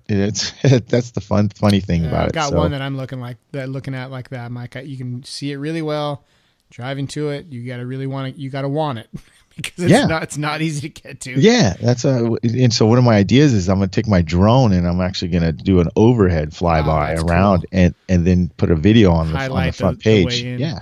And show different routes that you can get in there and just, make sure you drive in this part and this part. So you have to get creative, Keith. You know what I mean? If you really want to make it work, but here's the thing. I don't think anybody should really expect to have, you're going to be 5-10 customers a day at a shop unless that's, you are busting balls to get people there and you're putting tons of advertising to make sure that they're going there. I would never give up mobile. That's just me. And if you are going to get a shop, you better have at least another tech so they can cover the mobile and you can be in the shop all day. All right. So let's take it from the top. How many guys are at dent time pushing dents, including yourself?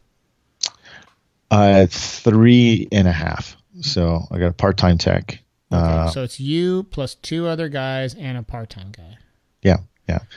And then I've got 2 full-time bumper paint techs. So. Okay. Yeah. So your guys, are they contractors or are they W-2 guys? Yes, subcontractors. Yeah. Subcontractors. Okay. Mm-hmm. And then what are you paying your contractors? I'm not going to say it directly over this, but I pay a commission. All so, right. Just straight commission. Yeah. All right. So part of the struggle that I've run into when I try to do the numbers is that I pay my guys so much, there's not much left, which is great. That's what I want. I want them to make a great living and be satisfied, but there's not a lot of money left for the overhead of a shop. Like the gross that's left from them would just cover a shop and there'd be zero profit left if I put one of those guys in the shop.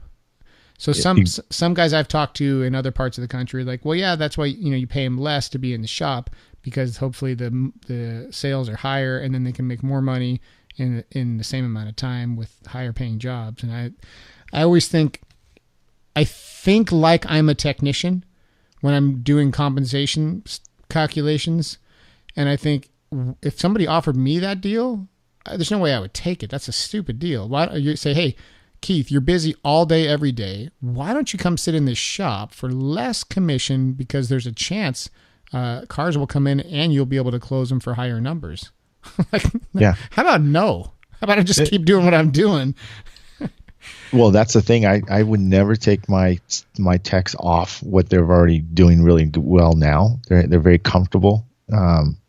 And that's the thing. If you open up your shop, you are going to be making the sacrifice. The owner, you're going to have to sit in the shop. You can't expect your technicians to sit in the shop and wait for customers to come in there, especially if you're paying them commission. So they're not going to do it. So what happens?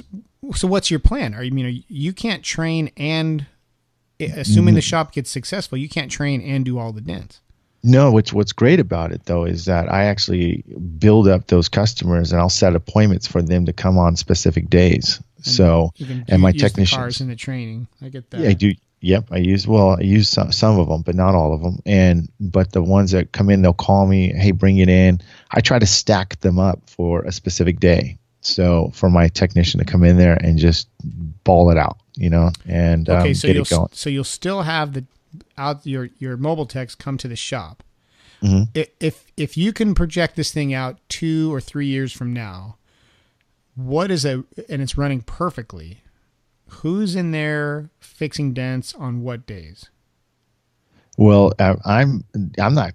They won't be a part-time fixing days. My thing is get that thing running full time. So no, I know that, but so like but are you pushing or are you done pushing? And no, I'll be done. Yeah, I'll be done pushing. So and you're just training. Yeah, I'm just training. Does that mean you'll have a front office person and a technician, or you want the Correct. technician to do both? No. I'm already got a front office person, which she'll be hired this summer. So this, and then I will have, just like you mentioned, I'll have a full-time tech in there pushing dents. So. So will that be a technician? We're going in the future. This doesn't exist yet. So in your mind, is that another technician that you bring on? Or correct. Okay. So this guy doesn't exist yet, guy No. or gal. No. What kind of a commission do you think, what's the range you think you could pay a technician to work in the shop? I would say it depends on their skill level and how much. Here's another thing I learned over the years, guys, and even the technicians are probably listening to me now who are working for me, if they are listening to it, is they know that I'd never give a technician too much too soon. They have to earn their keep too. So I'm not going to just, oh, you're a technician, I'm not going to give you a high percentage right off the bat because I'm scared that you'll leave. I want to see that you earn it, and then, because what happens is if you give a technician too much too soon, they're going to expect more. And it's human too nature. fast. It's all of us. It's not just technicians. It's me. It's you. It's just humans. It is, but it gives you no really room to grow, and it doesn't give them any substance that they've earned it, and things like that. I mean, this is a job. It's a skill. It's your livelihood. It's all that. So that's just how I feel in it. You know, everyone has 100% agree, but the numbers have to work in the shop, right? For regardless of who and when. So what's the starting commission, like the lowest commission somebody would have to make to work there, and then what do you think the highest number the shop can sustain itself in is? I would say the lowest is probably anywhere between 35-40%, all the way up to. It's hard. Anywhere between 50. I wouldn't go higher than 60% though. Yeah. I'm sorry. No. Yeah. My guys are at 70, and the numbers don't work for a shop. Yeah. They don't. So I think I couldn't survive on a shop if I paid the guy 70%. So no way. Not in a shop. It doesn't work. It's just that it works okay in a mobile setting. I don't make a lot of money, but my guys are well compensated, and I think they're happy. But in a shop is a different animal. But you can't build a retail business and then turn it into a fixed location business and expect nothing to change. So that's the reason I want to talk about this stuff. And listen, we went back in our history a little bit earlier and talked about the Dording days. When I would try to talk about money in those days, everybody would beat me up and shame me and talk about how, I'm not classy and you don't talk about that stuff. And I didn't understand that, Myke. I thought, listen, why are we all here in this one place? It's because this is what we do for a living. This is how we make our money, right? This is the only place where the other 500 people in the world who do this can talk about this stuff. Why can't we talk about money?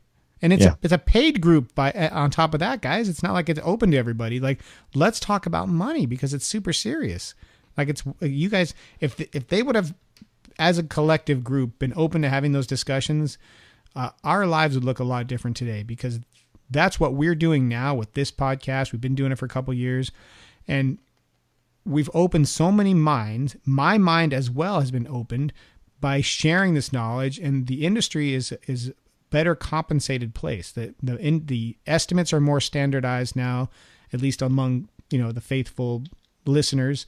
The estimates are closer to each other via tech to tech and competitor to competitor. That you're better compensated for big nasty damage, and customers are happy to pay it. So the world is a better place because of that. So the reason I like to talk about this stuff is because this is the point of a business, and if you can't talk about this, then we might as well be a bunch of beatniks in a coffee shop talking about art, because that's all it is without the money. It's just a bunch of guys bending sheet metal. So these are numbers that matter. So in the perfect world, you've got a front office person. How much do you think that person needs to get paid? You're probably looking at a minimum of $12 an hour. Minimum. And that's a W-2 employee. You can't contract that person. Yeah. So no. That 12 looks more like 18 after all the expenses that go along with having an employee. Yeah. So you're $18 an hour just for a person to answer the phones. You've got to train them in a system so they're consistently answering the phone the same way, asking the right questions, and trying to close jobs. You got too many people who run the reception area of any business, and the owners, managers, or whomever's in charge don't seem to make the connection between that person and the bottom line of that enterprise, because that's the first point of contact. If that person turns you off or doesn't let you go, when you call a restaurant and say, I've got a party of 3 and we want to come in at 6 o'clock, and they say, sorry, we don't have anything. And they just leave it at that. And you go, oh, shoot. All right, thanks. Or you have someone that says, you know what? I'm not sure we can do 6, but we can put you at 5:50, or we can put you at 6:20. They give you other options and try to close you. If you don't have somebody with that mindset, you can ruin the whole business. And you and I both interact with people like that all the time. They answer the phone and they mumble. You have to say, sorry, who is this place again? Did I call the right place? Right. They can ruin everything. So you can't skimp on that. It has to be a nice, well-qualified person. You got to pay them fair, and you got to train them right.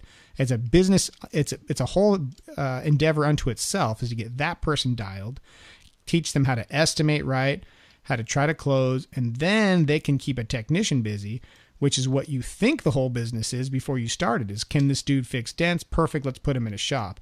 Well, hold the phone. Is he going to show up on time all the time? Is he going to sell? Is he going to stay clean cut and present himself well, him or herself? I guess there's a lot of female techs starting out now, but there's a lot to this. Running a mobile route is easy. It's the easiest business ever. Yes, it is. Yes, it is, Keith. I think, like I said, I think most people are going to buy who are going to get to a shop is probably going to run it themselves. I mean, most likely, unless they have a crew like myself or something like that. But like you said, you got to crunch the numbers. I subside part of that cost with my training. So my training, it definitely, it can pay for the shop by itself. That's right. why I'm not in a rush right now to really, or I'm not rushing into like, oh, I got to do this, I got to do that. This actually gives me a chance to plant the seed, nurture it, make sure that it's growing the way I want at the steady pace I'll want it at. So, I think if someone's going to open up a store, I think that they're going to have to be in that shop doing it themselves for the first year. They can't just come in there and expect to have a tech in there and they sit back. Of course, I know most of them won't do that, but I learned a lot from Daniel Grom. I mean, he's got a great little system on there. Vince has got there. Vince is a more laid-back shop owner. He's in there, I think, maybe 4 days or 3 days a week, closed on weekends. Most of his things are by appointment only. He still does mobile. He's a one-man show, one man. So if it can be done, Vince shows it. And if you want a full-on system shop, Daniel Grom's got one. And so I'm kind of combining it in between the two. And, I'm looking to really grow it, but I'm more of a visual guy. And when people come into the shop, I want them to go, wow, this is a nice place, which we've already had, but really, really immaculate walk in and know that I'm professional from the beginning. They meet me to the impression. Even if they don't, they could come in from an estimate. I still in the back of their mind go, that was a really nice place. I really liked Myke. I liked the setup. I can trust him with my car. And that's the impression I want to get with the shop. Well, go ahead. Let me ask you this question from a customer standpoint. What is the policy or the value proposition for me to either have a tech come to me or bring it to the shop? Is it the same exact price in both places? No. So tell me how you're structuring that. I'm charging about $25 more for a mobile and less when you come to the shop. So, because I don't have to pay, or the tech doesn't pay for his, I'm so much into now, like, I don't do anything cheap, nothing for free. I mean, it's just my time is worth a lot of value. So is my techs and their gas and their stuff. But I don't know where you're getting at, what your question is, but yes, I offer about $25 more for mobile. And if they want to bring it in, it is. But on the other hand, they got to wait for it. So, I don't just bang it out either. I like to take my time, and I think that's crucial when you have a shop. You take advantage of that shop, and most people understand they want to leave. They'll leave the car. So, yeah. So my where I'm going with that is, you're creating another avenue for the customer to have work done. And how are you going to? I'm not just talking to you, Myke, but you, if you're thinking about doing a shop, you who are listening, how are you going to position your two different services? Because now they're different. Before, if you're just a mobile guy, that's all it is. So like right now, we're 100% mobile. So there's no way that I would ever charge someone to come to their house with my current selling position. That's what we do. That's not extra. I mean, if someone has me drive 2 hours away, we're going to talk about it's a different price. But in the area that we service, like, no, that's what we do. We're mobile. Now throw a shop in the mix, and it's different. This is our shop. This is where you're welcome to come anytime. If you'd like someone to come to your house, this is more, or your workplace or what have you, this is more convenient than option A. It's now a premium over the other option. But some guys might not see it that way. This is, you as the business owner are welcome to change whatever you want when you're running a business. That's what's so fun about it. And you might decide you want to have both things are exactly the same, and it's just a la carte. Maybe some guy wants to come in and some guy wants you to come to him. But that's why I wanted to get your take on it, to see if you could spark some thoughts for the people who are going to be tackling this. This is the kind of thing you don't think of until you're almost done. And you think, oh, well, when someone asks on the phone, was it the same price if I bring it to you? When you think, well, Yeah, and you get that a lot, Keith. Now customers always ask, what's the cost between you coming to me and I come to you? And I give them, it's like a $25 difference. And you know what? I never hear any complaints about it. And guess what? 60% of them get the mobile. Excuse me. They'll pick the mobile because it is convenient. They rather just pay the extra $25 because it's convenient for them. So what do you think if you changed it from $25 to like 15% or 20%? Well, I haven't given it much thought on that, but I'd have to crunch the numbers because I'm not one of the cheapest guys out there either. So I haven't given it thought, but I haven't looked at it that way. So why would you since we're on that topic? Why would you say it like that? Well, because $25, it's not really changing anybody's world, right? For you as a technician, if it's a $200 job or $225 job, I mean that's great. It's whatever 12.5% more, but if I was on the phone and someone said, hey, you can bring it here or we can come to you, it's an extra 20% or 18% if we came to you. I wouldn't think that wouldn't be a deal killer in my mind. Think like I could wrap my head around that added cost for that added service. Shoot, I don't have to get a ride there. I don't have to drop it off. And it's only 18% more than the base rate. You know what? I'm going to go ahead and go with that mobile. Let's do that. But then when you come out there and it's a $300 job, it's a decent upcharge for you. It's a lot more revenue for you as a technician than $25. $25 is not really helping anybody. It's an even lower percentage if it's a $300 or $400 repair and it's $25 more bucks. It's too cheap, I think. If you're trying to position it directly against the shop and get people to come to the shop more, and or get paid better when you go on a mobile service. I don't have the right answer, Myke. This is just what goes through my mind. No, it's a good thing. Okay, but and on the other note too is like the larger dents too. I try to get them to come to the shop because here's the deal. I mean, Bryce Kelly does big dents outside. I used to do huge dents outside, things like that. But if you had your choice, what would you rather do it in? Would you rather? Yeah, everybody'd rather be in a shop. Exactly, no and so I tell the customers, like, you know what? Not saying we wouldn't do a great job, but we're going to do even a greater job in the shop. So, but you need to leave it with me because I'm personally going to work on it, and I'll make sure it's done right. But not saying my technician. I actually verb it better than that because I don't want to give the customers the impression that my technicians aren't capable. They are, but I rather try to get that big job in the shop. So that's my personal thing, and I'll have the technician work in the shop. I'd like them to be comfortable as much as possible. So that's just my point of view. I try to get the bigger dents in the shop, but if they're not, I don't say the $25 charge anymore. I just kind of bump it up $50-$60. Yeah. So, you know what I mean? Yeah, I guess if there was a percentage and it was 20 or 25% more for mobile, that would naturally push the bigger jobs to the shop. Because if it's a $600 repair, we're talking about quite a few extra bucks, and that would be a natural deterrent for them to have you come out and push them into the shop.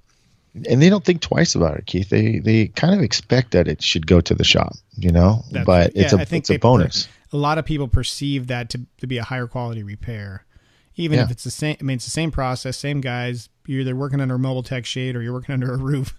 It's not that different. It's just that you're more comfortable.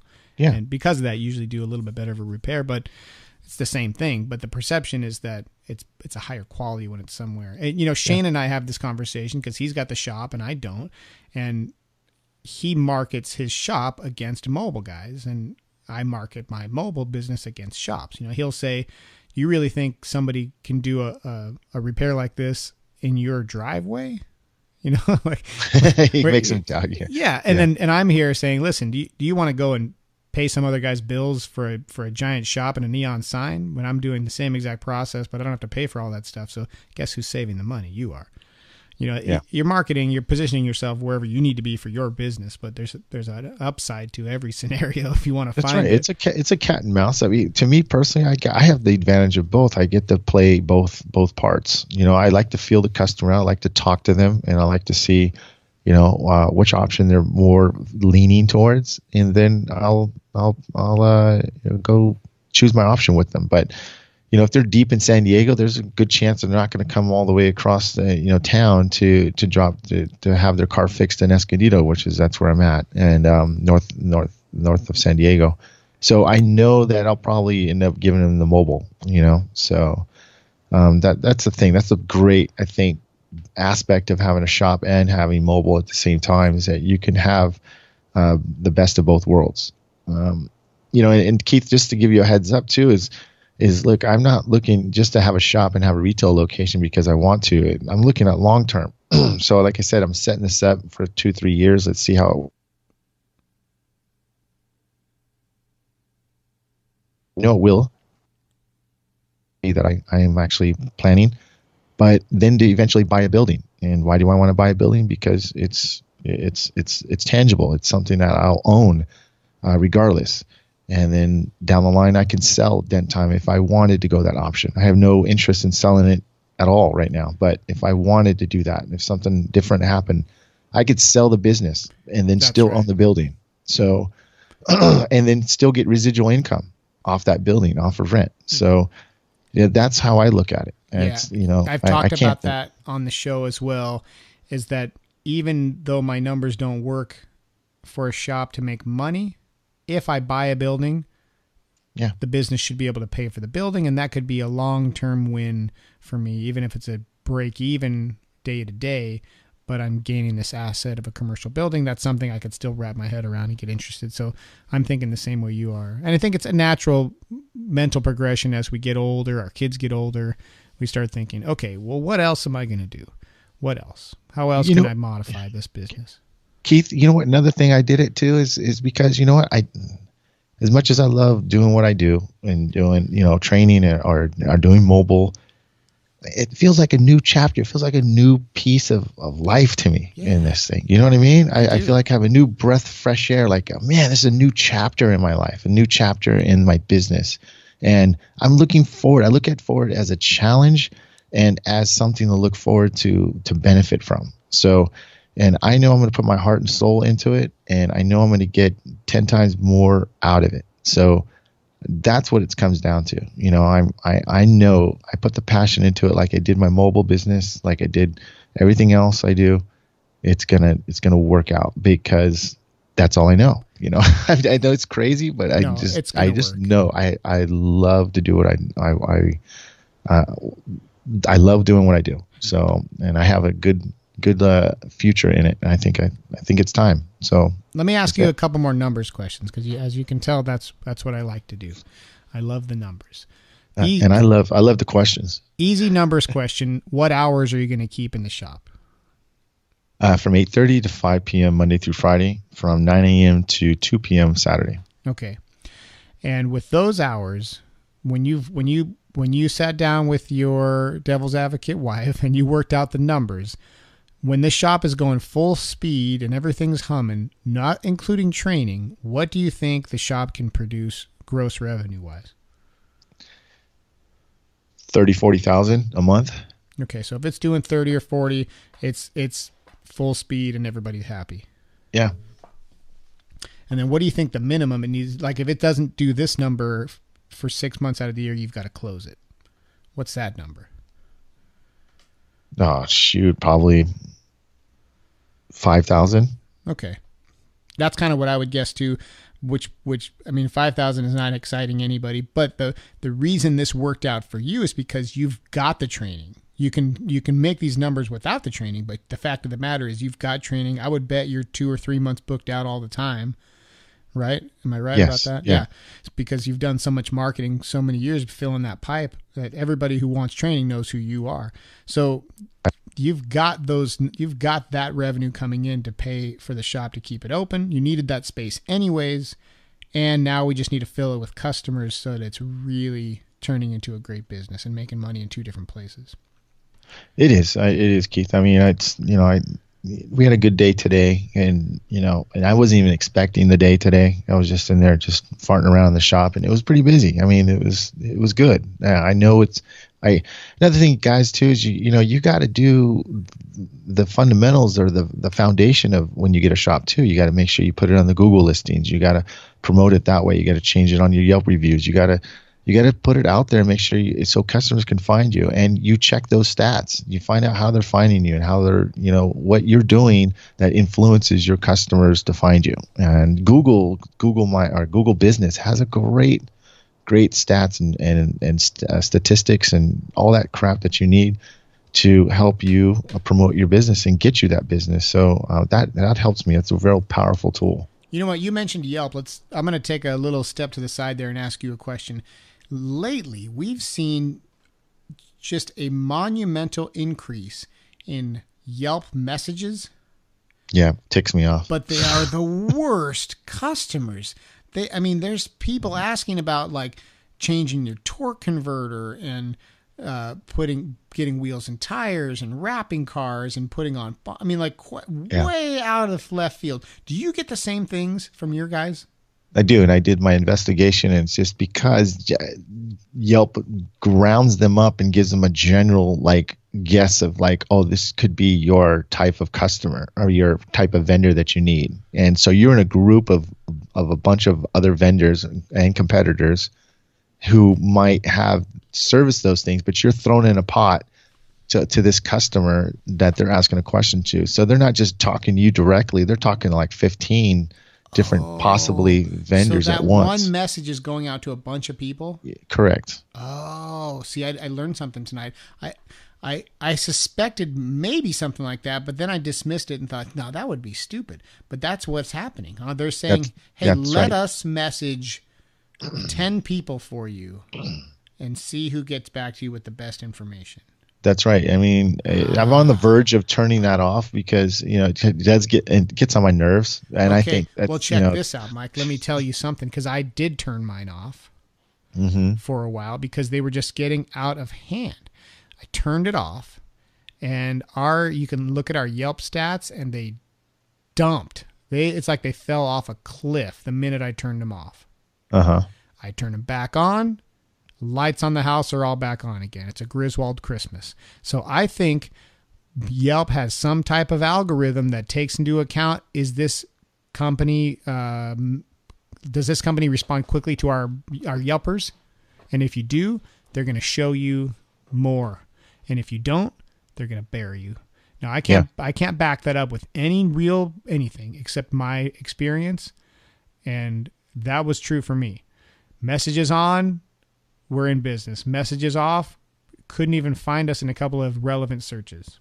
Now this is I don't know if you're going to be putting this whole thing on, but this could get pretty deep. I mean, this Yelp stuff, man, is just crazy. I mean, I study Yelp like crazy. I mean, I try to say, why did that review come off? Why did that was a perfectly good review. I don't understand why that customer review fell off, and things like that. So I try to figure out why it happens, and it's generally because if the customer is a new customer, like that's the first time reviewing, their filter system punishes you. So what they does is that not only will that Yelp fall off within a day or two, it will actually take away another good review. That's a legit review on your Yelp.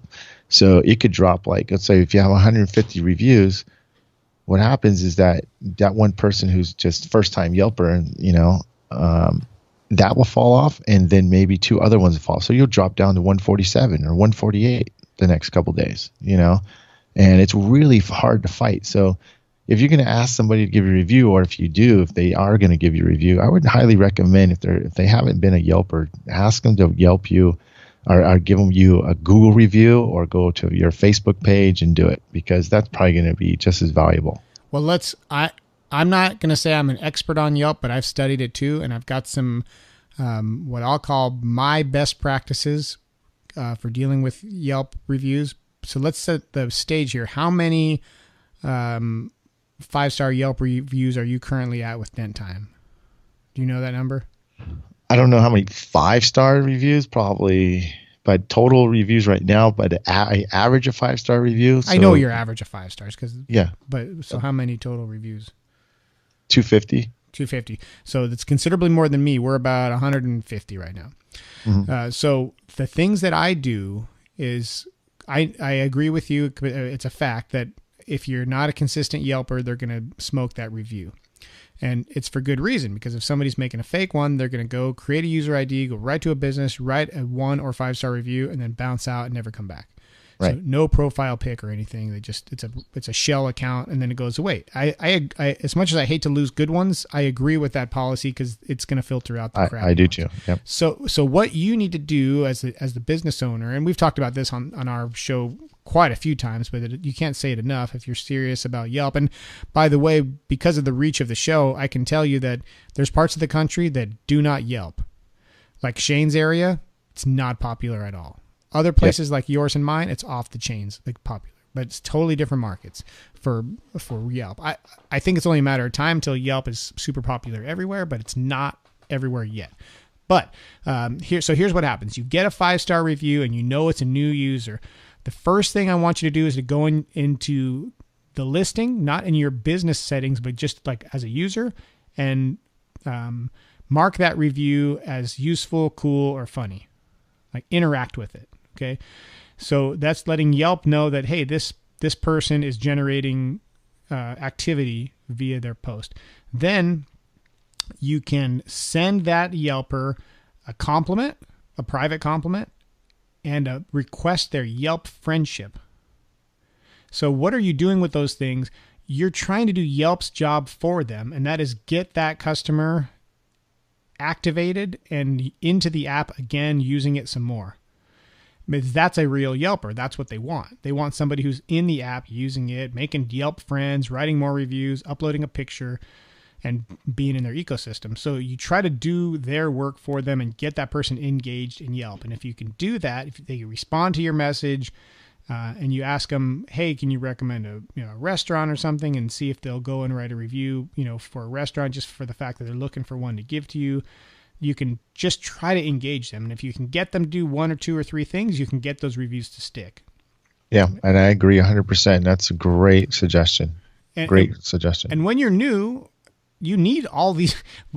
One good Yelp review is powerful.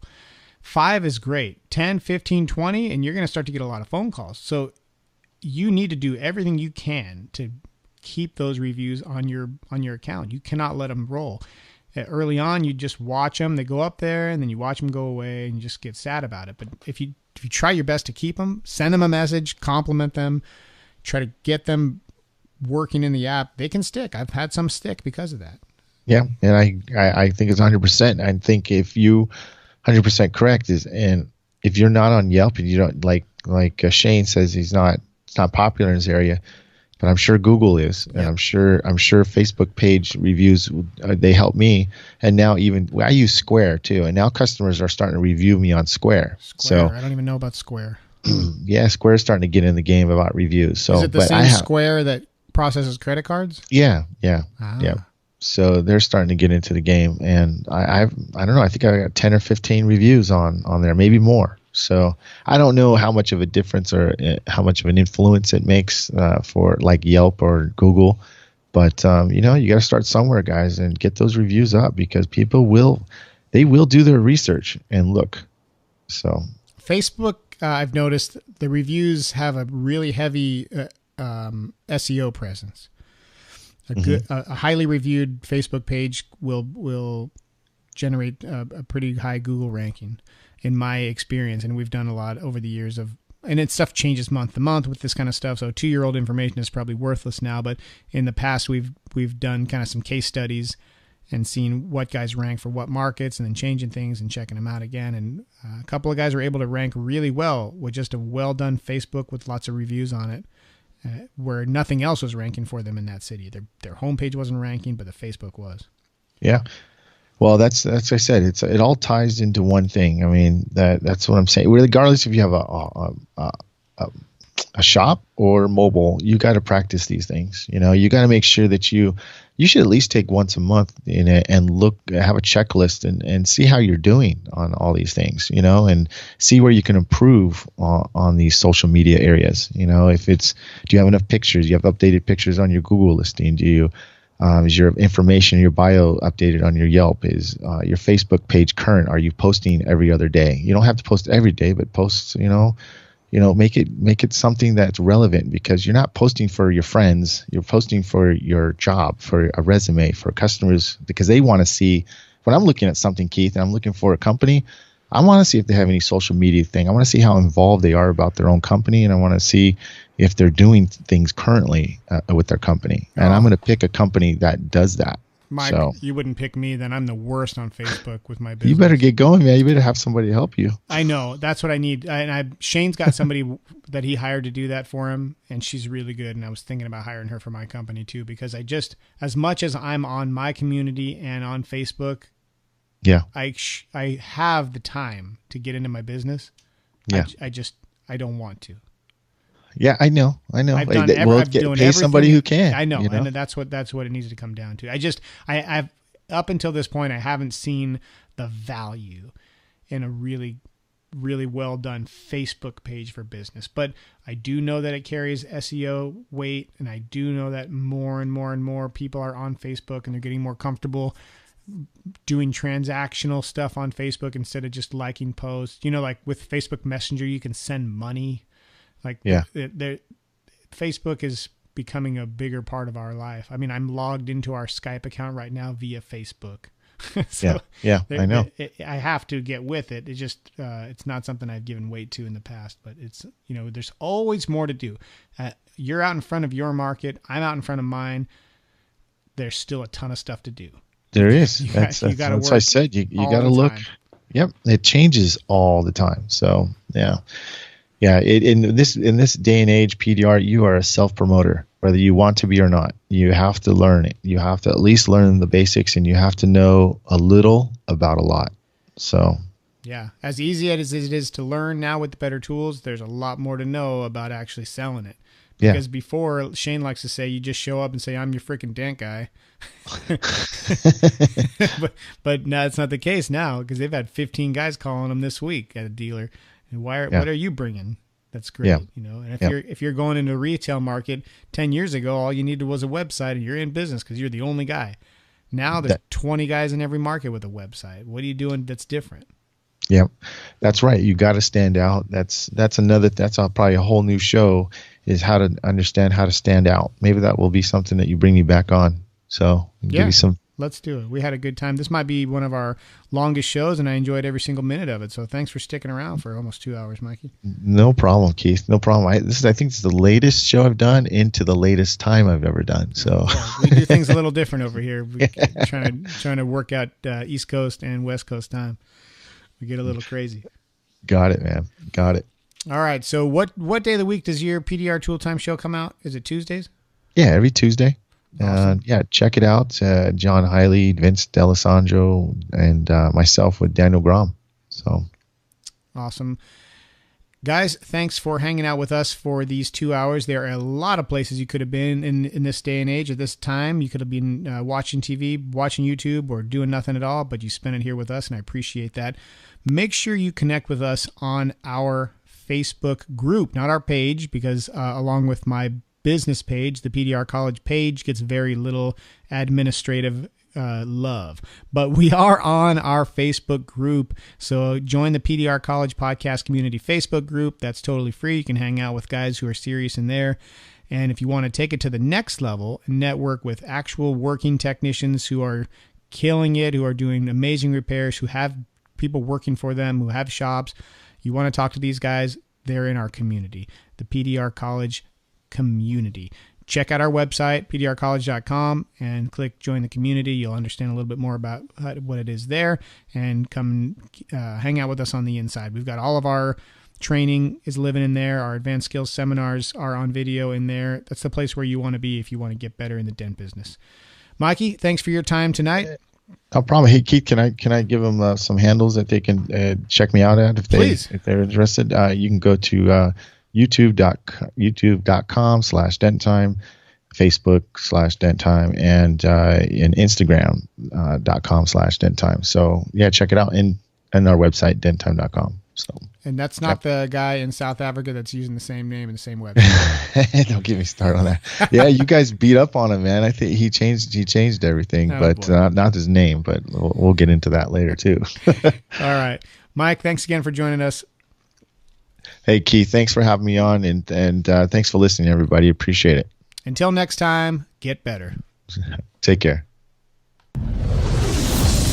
And now, it's time for the PDR Marketing Minute, your weekly quick tip to help you build your PDR business. Welcome back, episode 35 of the PDR Marketing Minute. I'm your host, Gene Fetty. This week, I want to just take a couple of minutes and talk to you about how our clients shop. A little story on my back end. Built my website years ago, was doing AdWords ads. I started running AdWords ads because of a hailstorm that came through. Thought, well, this is a great way to get some business, and it's what you do. Didn't really have any idea what I was doing, but I thought maybe I'll run some ads. A year or so once the site was built and up, but it finally worked its way. I made some blog posts, all the good SEO stuff you do, and I got it into that first position on Google. That's the coveted spot.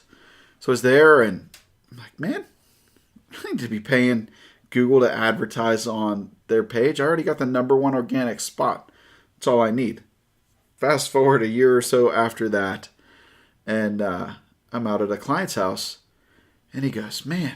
And the funny story is, I actually missed this guy's phone call and just picked up the phone and called back the missed call he never left a voicemail. So that was how I ended up landing him. But we get out there and I'm talking, and he's like, "Oh, I had a hard time finding you. There's no dent people on Google." And I'm like, "Whoa, dude, pull out your phone. We need to talk about this." Pulls out his phone, and I said, "What did you search for?" And I think he searched for, paintless dent repair Pittsburgh or something along the lines of that. A very generic dent-related search in Google, something we would totally expect. He pulls it up, and the ads come up first. I said, "Well, I'm not there because I don't pay to advertise." He goes, "Oh, I don't look at that anyways." And he looked in Google Places, and we were there. I don't remember 3, 4, 5, whatever position, but we were there. And he goes, I guess it just didn't look close enough. Then we roll down into the organic results, and I had not only one, but the top 2 spots organically listed. And I said, "Well, sir, that's me, and that's also another page there." "Oh, man, I don't know. I just had a really hard time finding you guys." That's not the first person I came across, but he's the guy that really stuck in my head. If you're going to be serious in the retail game, people need to be able to find you anywhere. Yes, our ideal clients are going to search us out and use reviews and watch our YouTube videos. There's no doubt about that. There's a lot more typical clients that need help making sure that they find us. So I guess the moral of the story here is, after that guy, I think I went home that night and started my AdWords campaign back up. Even if you dominate the front page and you're on YouTube and you're on Facebook, run the ads. If you're not in a super competitive market, you don't need to bid high, but you need to make sure your ads are out there and running. Make sure your company is everywhere and anywhere that your potential clients could be looking. Don't assume just because you have that first spot on Google or the first 2 spots on Google that is the only place people go and look. Yes, our ideal clients do, but not everybody shops that way. So there you go. That's your tip for this week. Make sure you're everywhere. All right. Don't forget to head over to thepdrvideocourse.com and check out my little intro video there. That'll tell you more about it. That is episode 35 of the PDR Marketing Minute in the books. We'll catch you next week.